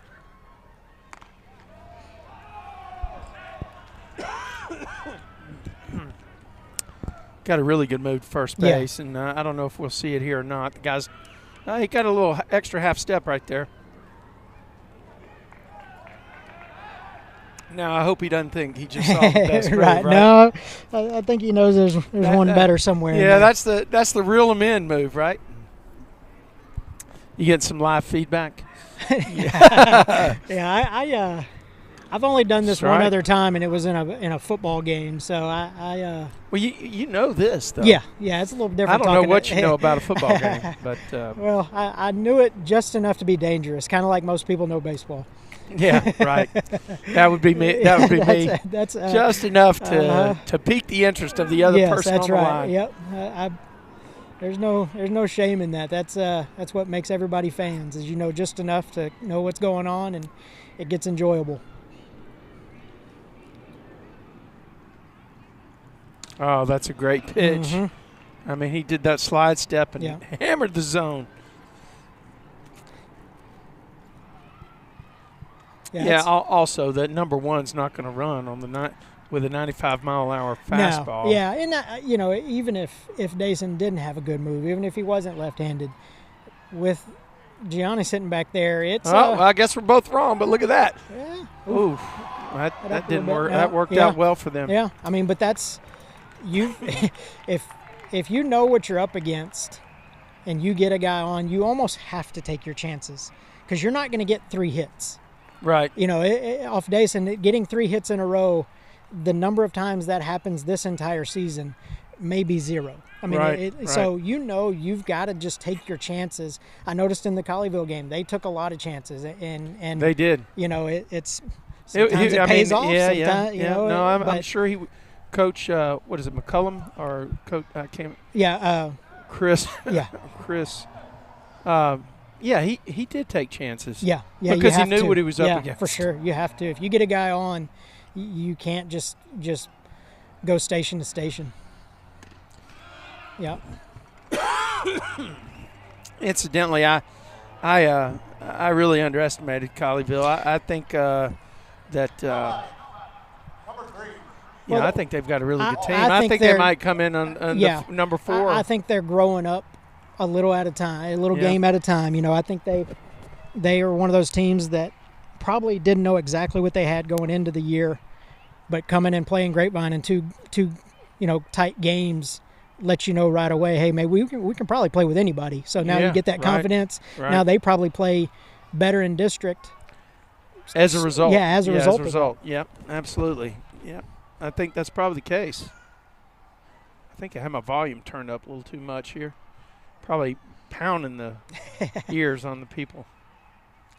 He took a little something off. Mm-hmm. I like that, All these pitchers and the staff, I don't know how many games you've watched, but they can bring any pitch for a strike on the first pitch. Well, this is what I do know about the pitching staff, is they've got guys tonight that won't take off a windbreaker that could start for any team in this district. Right. And so when you've got that at your disposal, you're set up to do special things. And wow, a great job by the hitter there. But yeah, Coach, you're right. They reminds me like Andrew was over here a little while ago, and when those guys were seniors, they got hung up in the COVID stuff. Right. Yeah, that was But they had they were 5 deep. Yeah. As well. Yeah. And during the district games, you had underclassmen that were going to they could start for other teams, but they were going to keep their jackets on. Strike 3. Yep. Doctor wrote a prescription when they needed it the most. More potassium, baby. Bring on the K's. Dr. K putting on a show. He's given up 1 hit and no runs, and I think he has 10 or 11 strikeouts. We're into the bottom of 4th. What do you think? Somewhere in that neighborhood, because not many. He had to make 1 play out in front of the mound, and then I think maybe a pop up. But that's I don't remember any other outs. Yeah, so double-digit Ks we believe for Dr. K. I'll try to pull it up on Game Changer. You're watching Mustang Baseball live on Tradio. We appreciate you being with us live from the corral. Coach Steve Hutcherson is here filling in for Jeff Knipper, who is in New Orleans. I really don't know exactly what he's doing in New Orleans, but I know that's where he is. And if you see him down there, you tell him we're going to have to rethink his contract. We'll talk to you in a bit. Mustang Baseball Live, MBL on Tradio.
Breaker, we're talking about kind of that, at some point you almost feel like with Grapevine, it's the bubble's going to burst. They're going to have that big inning, and that's their hitters. You can tell make adjustments at bat to at bat, and you talk about, bad hitters never make adjustments. Good hitters make adjustments at bat to at bat, and then great hitters make adjustments every pitch.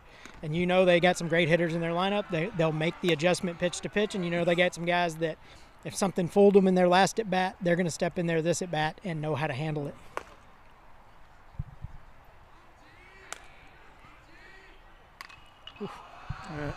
Healthy cut by Gianni. Yeah.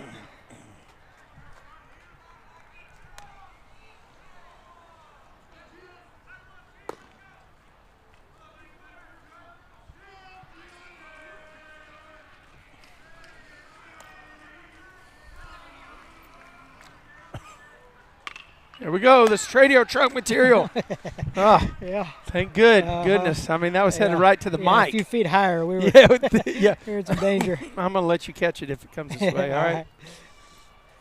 So we got to be careful because that ball will pop right over that catcher's glove. And these guys don't mind letting it pop right in there. Yeah, there's a good one. That's going to be short, though. Yeah. High sky. Yeah, I was going to say, he did a good job tracking it because I lost it about halfway up. I noticed with the new lighting. Oh, yeah, you can lose it. The field looks great, but above the lights is tough. We were talking, especially tonight. There's no frame of reference. Yeah, right? we were watching, the game last week. Colleyville, one of them right there in the high sky. And it reminded us of watching the Stanford and Texas in the regional last year. They lost a ball in the lights, and it cost them going to the World Series. But that's the new lights point down, and it's hard when balls go high to really keep a track of them, especially this time of day. Well, if you look about 25 feet up on every pole, they actually have an uplight that's supposed to compensate for it. But ask the fielders how that's working out for them. Right, exactly. Yeah, there's not a more helpless feeling on earth than a fly ball you can't find. If I recall, that went right between the center fielder and right fielder, right? Yes, it did. Zach Goldstein's up now, batting for the Mustangs.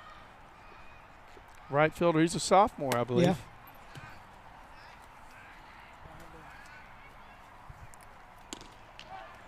It's a good pitch. That's almost nothing you can do with it. I mean, paint at the front knee.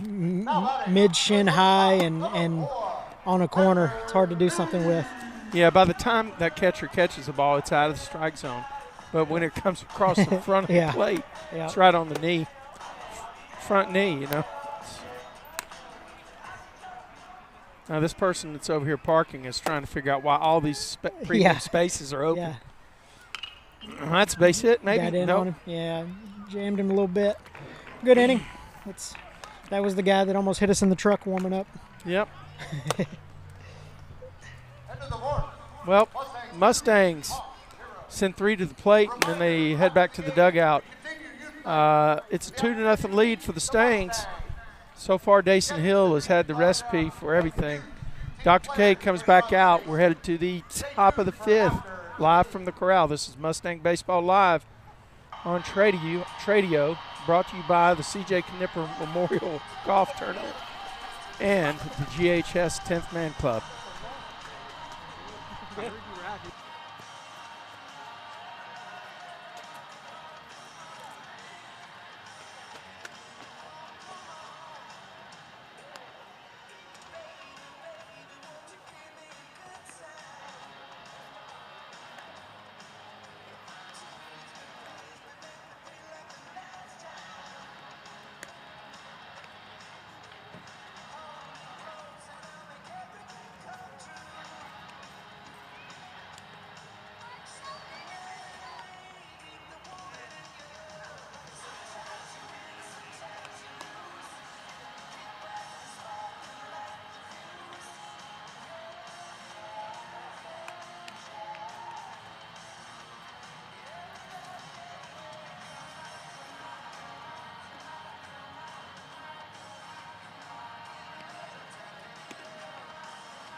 Now batting for the Hawks, number 15, Carter Owen. Well, Hutch, we're in the top of the 5th. If you're in the Hawks dugout, what are you telling these guys against Dason Hill? Sometimes it's take a shovel, not a bat, because just digging a hole. He throws so many strikes. It's hard. You get in that situation. Well, maybe we can just take pitches and run up his pitch count. No, or otherwise you're going to take 3 and you're going to be walking back to the dugout. So it's hard. Like I said, at some point you're probably better to just go up there and treat every pitch like it's a 2-strike count, and just hope to put enough balls in play to give yourself a chance.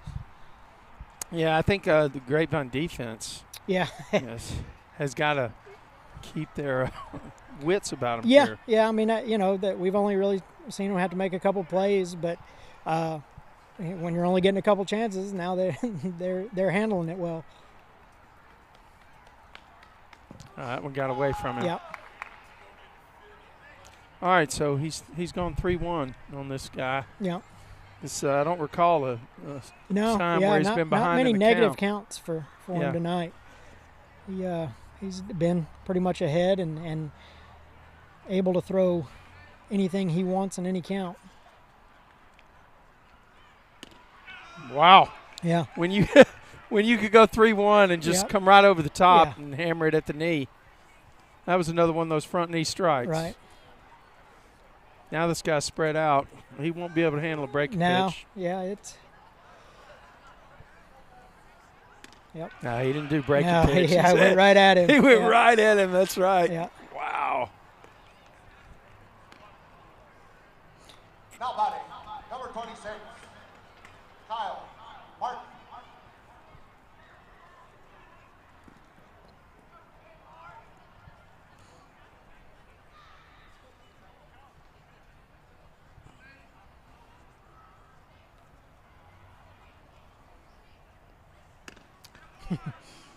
Yeah, it's it's hard as a hitter when a guy is as good as Dason is, just knowing even what approach to take, because he's going to come right at you. And he's going to be around the zone. Yeah, I mean, I'm going up there trying to take the fastball to right field. Yeah, and that's what you got to do. Go offhand, and then if he throws that slider, you're going to turn on it, or a curveball, right? Yeah. Do your best. But, wow. When he can be around the zone with 2 strikes like that makes him deadly. Yeah. Yeah, and really, I don't Birdville hasn't necessarily they haven't looked overmatched. It's just hard to be able to fight against everything he can throw at you. And, they've had some decent at-bats that, they're still walking back to the dugout. And that's when it's going to be a long night, as you feel like you went up there and had a great at-bat and the same result keeps happening. So. Yeah. What do they call that? Insanity? Yeah. All right. Doing the same thing over and over again, getting the same result. Yeah, right. You think you're going to get the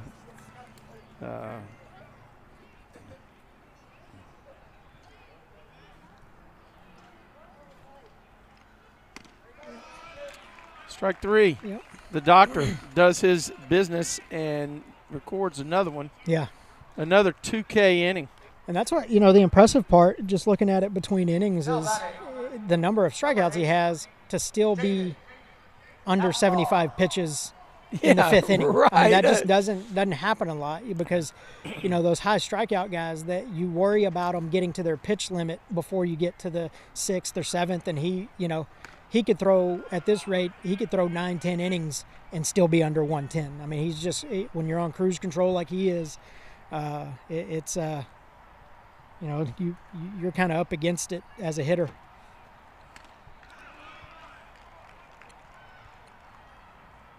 Well, he's ahead 0-2. And I see that you see the body language of the coaches. They know there's not much they can say. Yeah. This guy is a phenomenal pitcher. Yeah. Look at that. That's strike 3. Yeah. My gosh. What a job by the doctor. Grapevine up 2-0. We're rolling to the bottom of the 5th, and it's been all Mustangs. We'll be right back. This is Mustang Baseball Live on Tradio. Get dinner at the ballpark.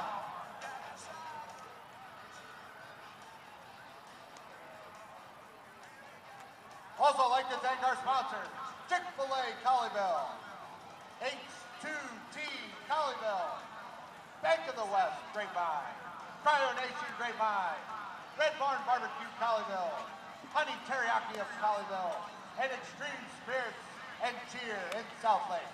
Thank you for supporting Grapevine Baseball.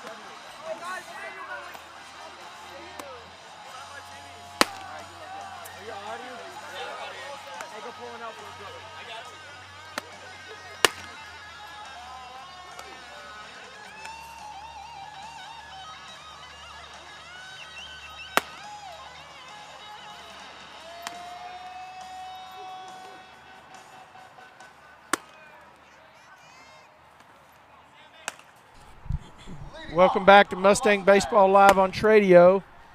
And that mitt pop you hear in the background, we've got our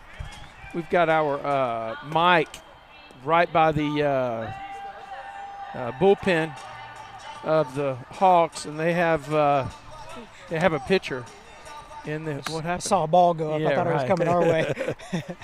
They have a pitcher. Love you, son. See you, bud. You too. All right.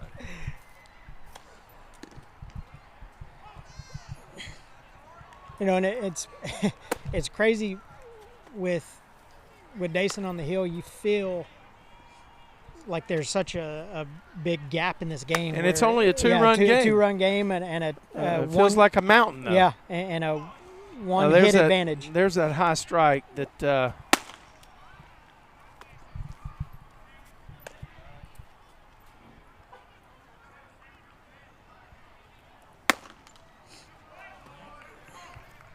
You know, same thing for Grapevine. I feel like they've had just a bunch of pretty good at bats. You know, last inning, quick inning, didn't make a guy throw a lot of pitches, but the at bats have been good. They've had traffic on the bases. There just hadn't been that, you know, kind of stringing together hits and putting a big one when they got guys in scoring position yet. That was close. Close pitch. Boy, the burgers are smelling good tonight, aren't they, Coach? It's like absolutely phenomenal. I always remember the smoke settling in on a night like tonight. Oh, yeah, I would be.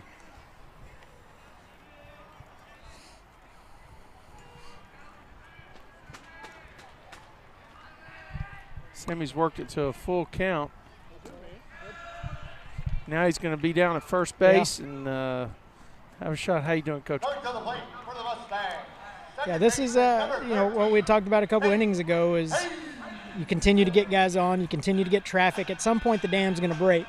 And if you feel like 2 runs is almost insurmountable with what you got on the mound, but at the same time, if you add 3, now you can kind of coast to the finish line and just go let Dason just throw strikes and get you home with another district win. Well, and you got Sammy, one of the best base stealers on the team, and that kid knows it. See, he's still open. Yeah. He's still open. Now, Sammy figured it out. Yeah. The Peyton showed him the way. Right. And there we go. Look at that. Bunt. That's going to be a tough play at first. Yeah. Great job by the third baseman. Yeah. Because he moves down the line well from the left side. Okay. So the Mustangs now have 2 Number 12, Derek. Do what? Oh, nice. You don't want to get, you're not going? No. Okay. Yeah. All right. Sweet. Jarrett Boswell here with. And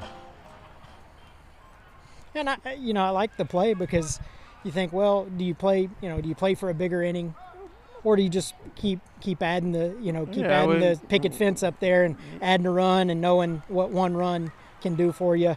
And plus at the same time, you're making them make a play. Yeah, they handled that really well, and now, especially conditions. Now they've got a guy at second base, and that shifts their defense, right? Yeah. But Boswell is a guy that can turn on a pitch for sure, put it in that right center gap.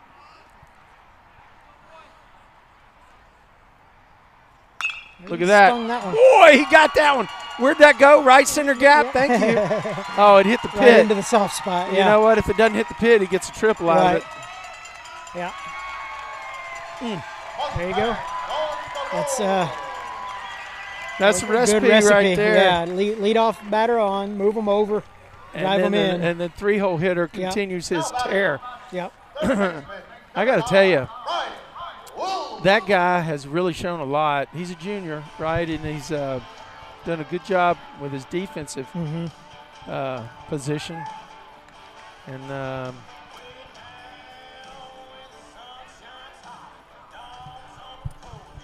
and it's one of those where, because of what you're doing offensively, if you're Birdville, every run just feels like it's a dagger, because you haven't been able to kind of manufacture anything offensively. Yeah, I think he probably makes a pitching change here. Hutch, what do you think? He's had a lefty warming up, which you think with the lineup of Grapevine, with as many as you're facing, but the guy last inning had arguably their best inning on the mound, where it was 3 quick outs, no stress, and now all of a sudden, in coaching, you try to run a guy out there and still another 3 outs, and sometimes they can backfire. Thank you for your officiating of tonight's game. I'd like to recognize one of our sponsors of Mustang Baseball Live, which is C.J. Knipper Memorial Golf Tournament. I'll let Jeff give us more specifics next week.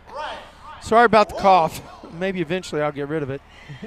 But we'll come right back. This is a good spot for the Mustangs to blow it open, Coach. Yeah, I had the top part of the lineup, and always good start when you get the leadoff guy on, and then you lay down a good bunt. Now you trade a guy at second base with a double, so you throw up a crooked number here, you probably can kind of almost put this thing to bed with what you got on the mound.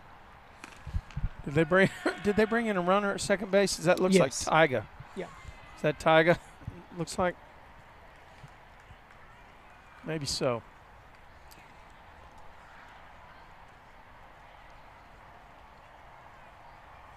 Oh, good cut.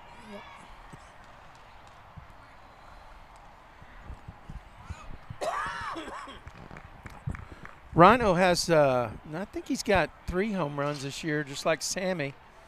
But I don't think Boswell's taken anybody yard yet. But they got fire in the bats. Yeah. So it's not only tough outs, right, but guys that can hit the ball hard.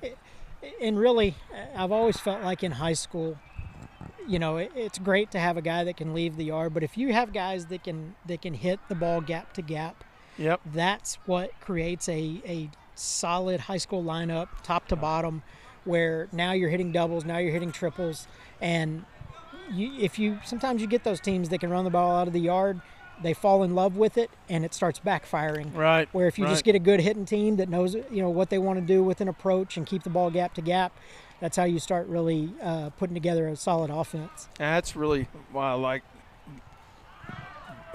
Boswell in the 3-hole. His power is gap to gap. Right. Well, he reminds me of Kyle Flam a little bit, where Kyle was not and he was on the state championship. Yeah, he was our 3-hole, and he was a left-handed hitter, and he had a decent amount of pop, but really never had bad at bats.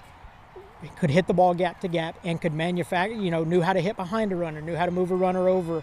All those qualities you got to have as a 3-hole, especially with the 2 guys that he's got, in front of him, like Sammy. Sammy and Peyton. Yeah. I mean, that's you got to have a 3-hole that they can handle the bat behind those guys for sure. Yep. Ryan Williams is another guy that could easily play somewhere if he wanted to. So versatile. Look at that. Okay. Well, put it in play. Yeah. It's a good play by Birdville. They were playing up. I mean, runs are super premium with Dason on the mound, right? Number 21, Lolly. Yes. Go ball. Yeah, and coaches handle runner on third, 1 out different ways. There's some that it's automatic. I think about Schlossnagel at A&M. He's automatic. If a runner is on third with 1 out, they go on every bit of contact. And then some coaches will say, no, we got 2 swings at it. So that Coach Webster holds him there. Now you got Lolly who's swinging it well. Now you have still a guy at third, still a chance to knock him in and put up a crooked number. Well, I think they get him at the plate on that. I mean, the defense was what we always try to do is if we ran the 1 out contact play, is we told our hitter he's going, and if the throw beats him to home, he's not just going to slide in and get an easy out. He's going to get in the rundown, and now it's our hitter's job to get into second scoring base. position. Yeah, exactly. Yeah, so I mean, it's there's a defense for it a little bit, kind of from the offensive side, but at the same time, if you feel like you've got a deep lineup, you don't have to gamble. You don't have to run into an out. You can trust the guy behind him that he can put a good swing on it and still drive a run in. That's a good feeling to have.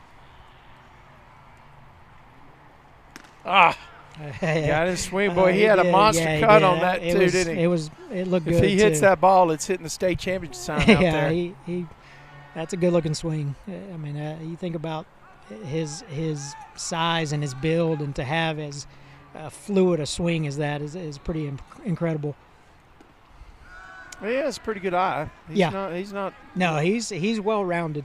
His at bats are really, really good. It's not just a young guy with some pop that you're just hoping runs into one. It's a guy that is going to be a big timer one day.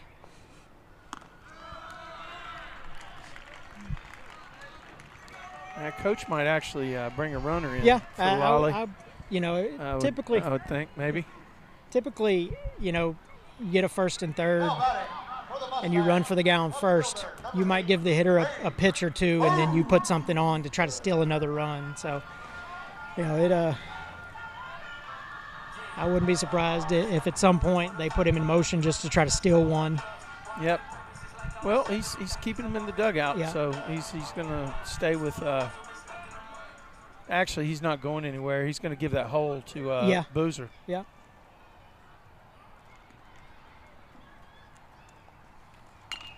Off his foot.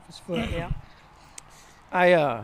I'm really amazed at how far over the second baseman's playing. Yeah, some part of it, tells me that actually he came back. Yeah, he is a little bit back. Yeah. You never want to give up the short out, but at the same time, the more you slide towards second, the bigger that hole becomes, and now a weak rollover ground ball gets through. Yeah, it gets through. So it's a kind of a 6 one way, half a dozen the other thing. Good out by Brady. Good eye by Brady there. Yeah, for sure.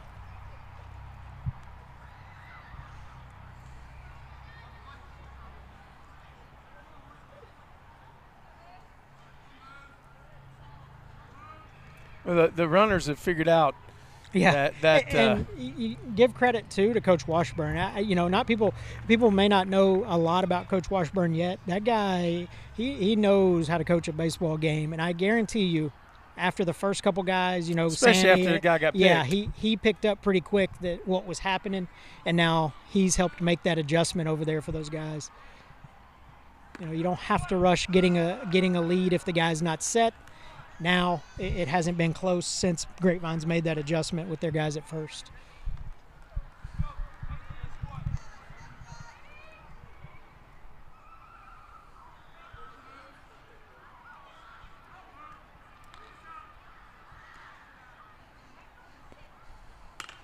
There's one's going to be a tough play, actually.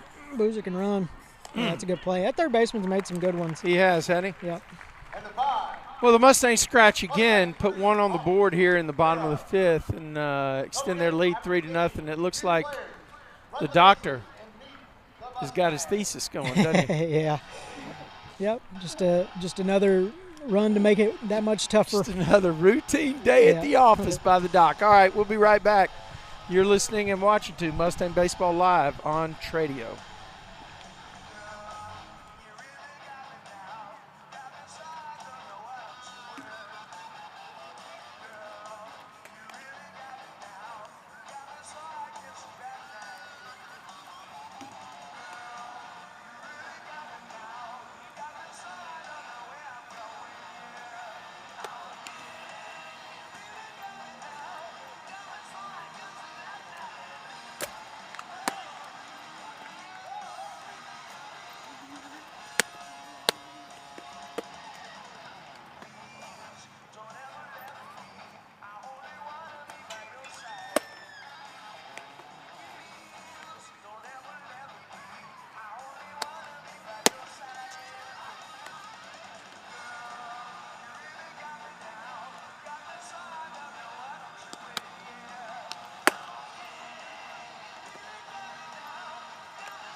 Call for the Hawks. Number 10. All right, so that intermittent pop is actually somebody warming up down in the bullpen for the Hawks. That's where our mic is. Dason, right now he's on cruise control here. We're in the top of 6. He's probably got 11 strikeouts, 12 strikeouts. Yeah, well, maybe he was more at than 10. that. I think he struck out the side last Oh, inning. yeah, so 13. Yeah, how about that? Yeah, he's pretty much cruising. I think the scouts are still back there. Yeah, a lot of times scouts, especially with a guy like Dason, they want to see what he looks like in the Late in the fifth game. or sixth Yeah. as much as they want to see in the first. And Right. that's where you talk to his dad about, what's the conditioning like, what's the physical side like. That's what they're checking, it looks like really from the third and the fourth inning, he almost got stronger. So Yeah. hard to think they're not getting what they want out of this. Oh, what an 1-1 off speed. Fantastic, That's really good.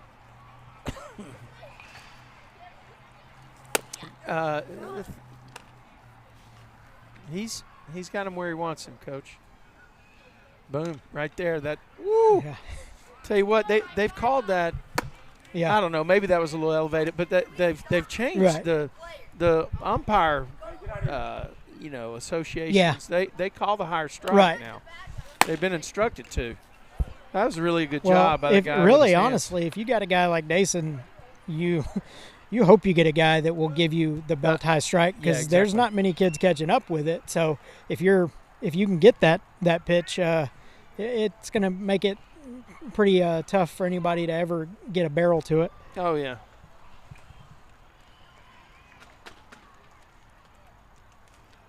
That one's up too high. And let's see. I'll turn our volume down slightly.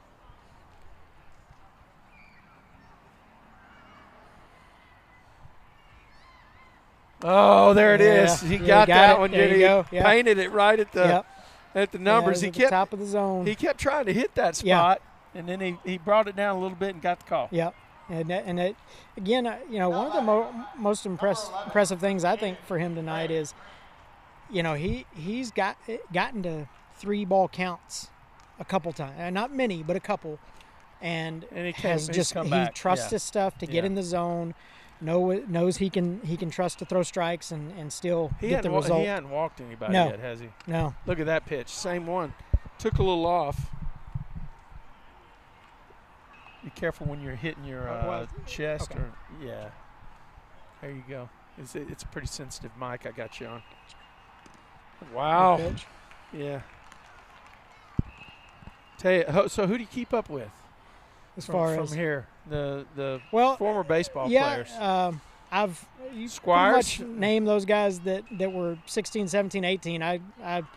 If I hadn't seen them yet, I'll probably see them at some point. So I've been able to keep up with a lot of them. It was really neat to see last week the game here versus Colleyville, looking through the stands and seeing a 2016 guy and two 2017s all sitting right there. Oh, right. And that's what you get when you have a guy, like Dason that everybody wants to come see and kind of see what he's all about. Yep. But, that's what makes Grapevine a cool place is it stays connected through the years. He just missed the call right there. I mean, even the batter knew it. Yeah.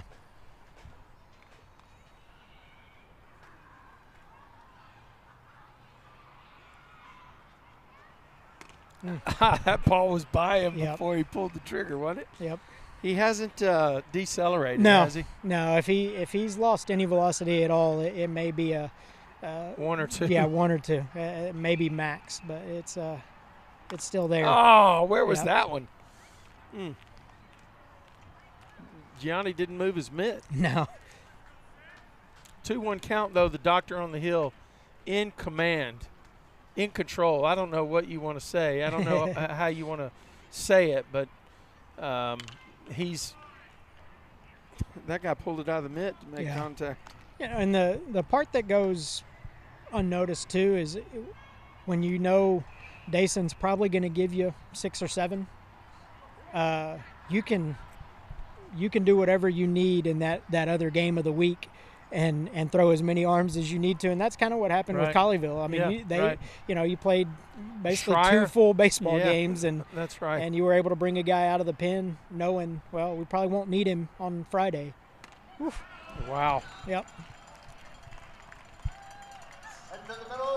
He just struck out the side, didn't he? Yep. He's got to have 17 strikeouts. Yeah, 16 or 17. Yeah. Yeah. Unbelievable. Well, yeah, maybe 16. Dason Hill putting on a clinic. The doctor is in the doctor is in, right? Gosh, don't know what to say, but we'll be right back. This is Mustang Baseball Live on Tradio. Enjoy the PA guys spinning the tunes.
All right, we got some great Garth Brooks spinning now. We're going to the bottom of the 6th.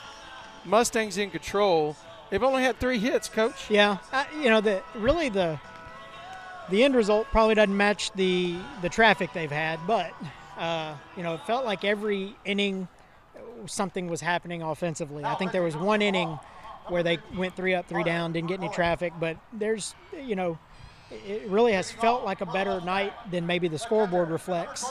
Right. Because you've had guys on, you've been able to do some things, but just hadn't gotten a bunch of hits that go with it. We lived by the philosophy, it never mattered if we out hit a team, we just had to outscore them. I don't know if people remember, we won the title in 16, we got out hit in the championship game. Right. Nobody cared. Yeah, but you won it by double digits. Yes, yeah. It was like it was almost a run rule. But we got guys on, put pressure on the defense, and that's exactly what should have Grapevine won 2 does. of them. They called London. yeah. I try not to watch those highlights, but he was safe by a full step. There's base hit. There you go. Yep. How about that? Another That's one. Gianni, another right? Start. Yep. Now you get to run for a guy and get more action going. Now batting for the Mustangs. Courtesy runner. That'll be Colin Park going in. Pitch hitting. Pitch running. For the Mustangs, number 5, Colin Park. So this is technically not a pinch run. This is actually a courtesy runner. Right. So it has no bearing on the substitutability. Although he still can go in the game. Right. somewhere. Yeah. It doesn't burn a guy. It doesn't burn him. I've seen a guy score from second as a courtesy runner and go back to second to pinch run. So, yeah, right. I mean, it just happens in high school baseball. It's the beauty of knowing how to use the re-enter and all that to your advantage. Yeah, I didn't realize we had a new pitcher hit and run. Yeah. Perfectly executed. Yeah, that's a. It's going to be a tough play at throw. third. Yeah, You got him. Yeah. That he'll. Oh, they called him out. Yeah, Yes. he'll coach him up on it, but it's that's hard as a runner. The ball goes behind you, but at the same time, if it's a hit and run, the golden rule is if Don't the get ball thrown makes out it to at the third, outfield, you think you should get 2 bases. So his little stutter step and kind of, checking at second is what cost him. It was a bang bang play, but Right. if he just never breaks stride, he's probably there without a throw.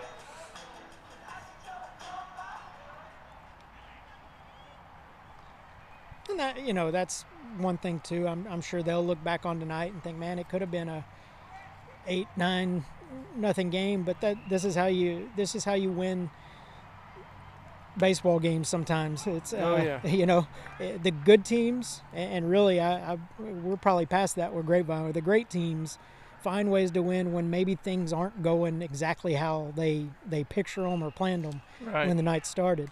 Right. Got a new pitcher out. He's gone. Yeah. Hit and run Hit there. and run, yeah. He's safe. Yeah, he's safe. So that's one of those situations where you want to put pressure on the defense. Love it. Yeah.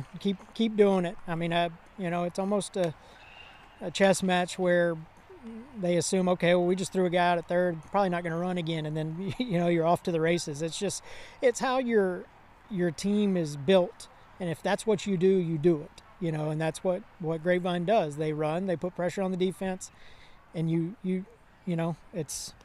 that's how you're going to run your offense, game in and game out.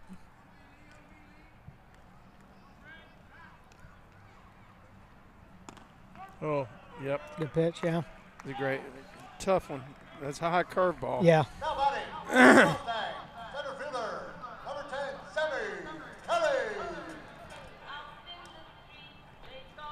And I talked about good versus great. That's, at the end of the night what you're dealing with when you have a great team that doesn't feel like they played well, and they still, can pitch a shutout and they can still win by multiple runs, and that's when you start feeling like, hey, this thing could go the way we want it to go for a while. So that's as frustrating as it is at times for a coach. You go home at the end of the night and think, man, a few things here and there, and we're going to be able to really beat anybody we run up against. Yep. And here's a guy that can drive that run in. Yes. I mean, he's got quick hands. He's got a good swing. And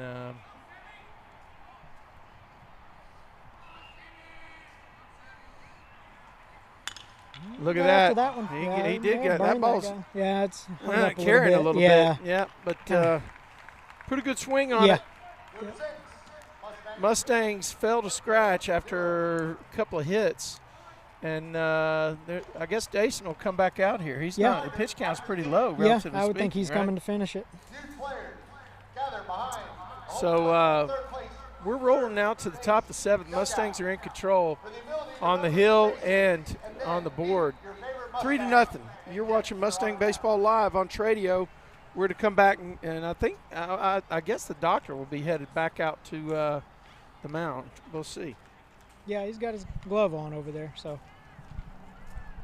All right.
Now batting, number 1, Luke Banner.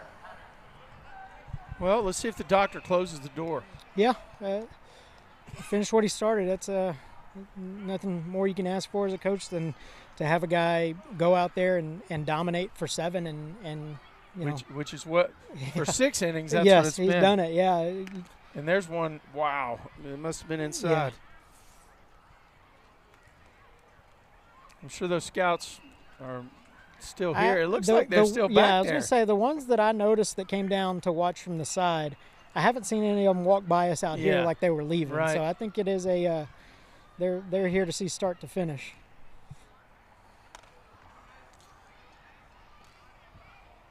But in the big leagues, the setup guy would be coming in anyway. Right. He would have had a quality start already, yeah, right? for sure. Yeah. 6 innings. Yeah. That's all they want for the starters Yeah. these days. Ooh, where was that Yeah, pitch? that one Come looked on now. Belt high. That was make him earn it right here, dude.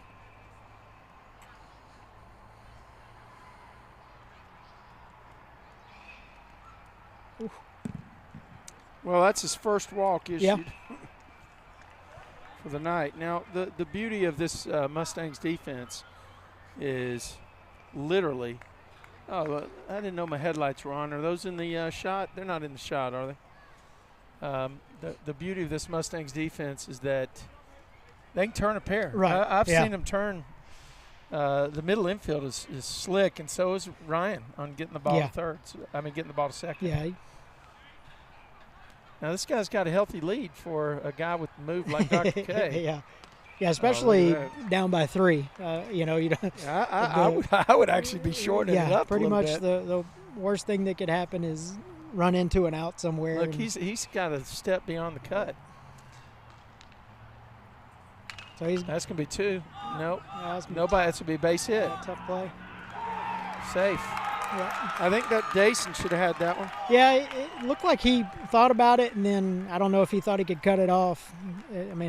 It's no man's land. Yeah, it is. It's, maybe the first baseman. Really, what it reminds me of is just a perfect push bunt. Yeah, it's a London Green bunt. Yeah, for sure. You get a left-handed pitcher, you're trying to get it in that open area, right there. It's about what it worked out he like. He could bunt anywhere on the field. Yep. He coached Connor in the summer with couple of summers. Yeah. He was one of the ones that was sitting back there last week watching. Oh, was he? Yeah. Yeah, so okay. It's good to see those guys come back, and they played some fun games on this field, and now they're getting to watch it. Well, I think they've had some action in the bullpen, actually. So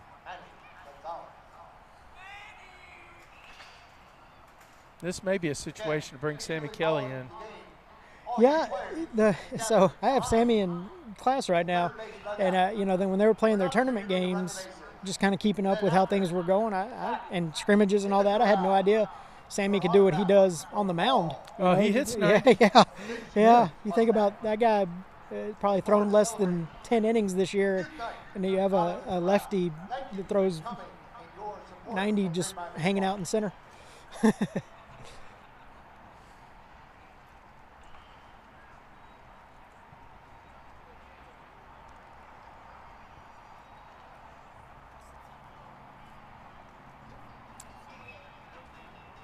Well, he's going to stay with him. Yeah. Those two guys on base don't beat you. Yeah, for sure. And that was probably the message, is just keep getting hitters, and even if both these guys score, you still get out of here with what you wanted anyway.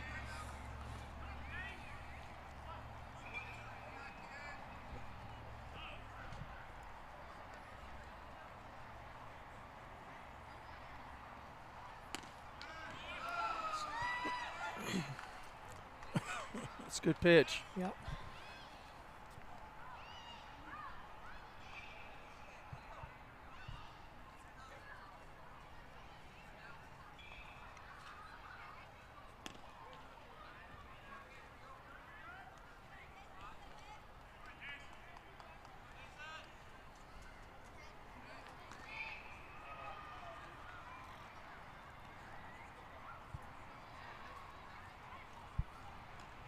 One ball, one strike.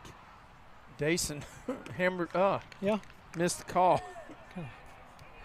And then, come out and go mound visit. Got a couple guys on. He's gone, 3 off speed in a row. Sometimes that gets guys back on track that throw with high velocity, is just kind of gets their mechanics back in sync. They're not overthrowing because they're throwing something that spins. So, yep. And then now you throw that. So that's what sometimes you can get off the rails if you have a guy that throws pretty hard, because you get out to the 7th, you start trying to overthrow a little bit. Yep. Now you're spinning it in there. You get things back synced up, and he runs the fastball in there at the knees. So, it's a tough as a hitter. Yeah, for sure. Yeah. He didn't get that call. No. It was, I guess that was a little elevated. That was up in his hands, huh? Yeah. Well, big pitch right here. To get the inning back going the way Grapevine wants it, get it out, leave those guys where they're at. Kind of. There you go.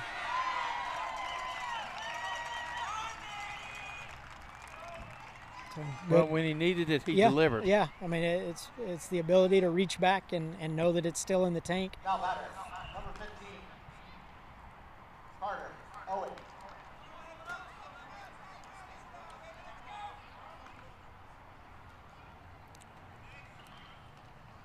All right, 2 runners are on, and Dason is in the top of the 7th. Masterful performance, really. Yeah. Couple hits he's given up. A walk.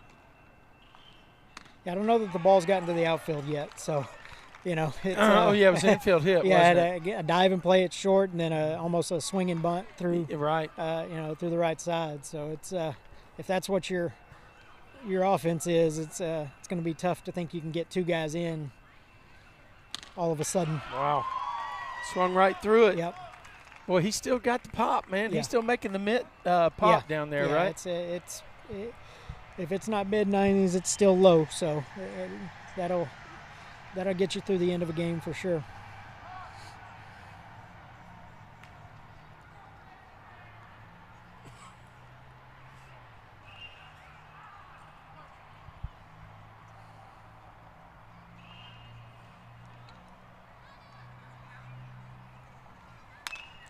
Well, that's going to be playable. Yeah, it's going to stay in. Oh no, he did. We could see from spinning here. back. Yeah, you could see from here that he didn't have the right angle. Got behind his eyes. Maybe the first baseman could have taken that. Yeah, it's hard. I mean, I've always tried to get infielders to understand that the catcher has everything in his circle and straight back to the net, and everything else we want an infielder to take. And he's playing pretty deep. Whether he could have got there or not, I don't know. But you always want the infielder thinking he's got to call that guy off. But it's a 0-2 count. Right. And Dason can throw that slider and ring him up. There you go. Yeah, that looked like the hard one. Yep. Kind of going at his back foot. Yep. Now what he can do is that backdoor slow thing right here. That guy's not going to touch it. It's how would I have handled it? I would have tried to bunt my way on. A couple innings ago I was thinking about, I read a book with Augie Garrido talking about he got so frustrated at his team, in about the fourth or fifth inning they had struck out a bunch. They bunted the rest of the game.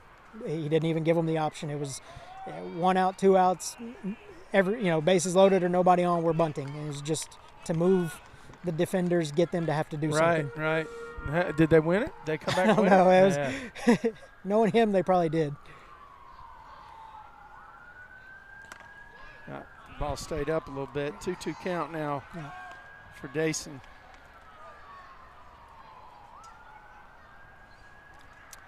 If you're joining us late, this was youth night, and at the beginning of the game, we had all the youth baseball players running out to positions where they wanted to stand on the field. Big deal for these youth players. That's a great pitch, wasn't it? Great. Front knee strike. Yeah. Unbelievable. Still got it, man. Yeah. Talk about youth night.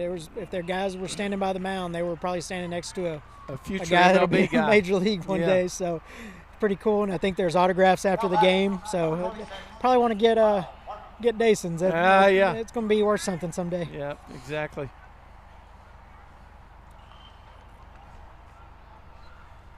Now he freezes them sometimes with his leg kick. Boom. Yeah. Look at that.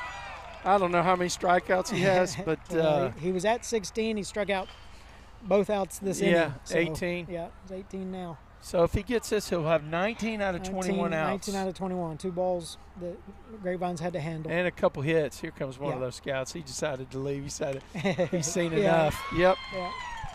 Still making notes on his way out. Yep. Go ahead and put a K in the book for him. Go ahead and put a K on your notes. Put a K. It's coming. All right, Dr. K, one strike away from having 19 out of 21 outs as strikeouts. 0-2 count. Let's see what he brings. I think he does a backdoor curveball right here. Boom, fastball. There it is. Boom.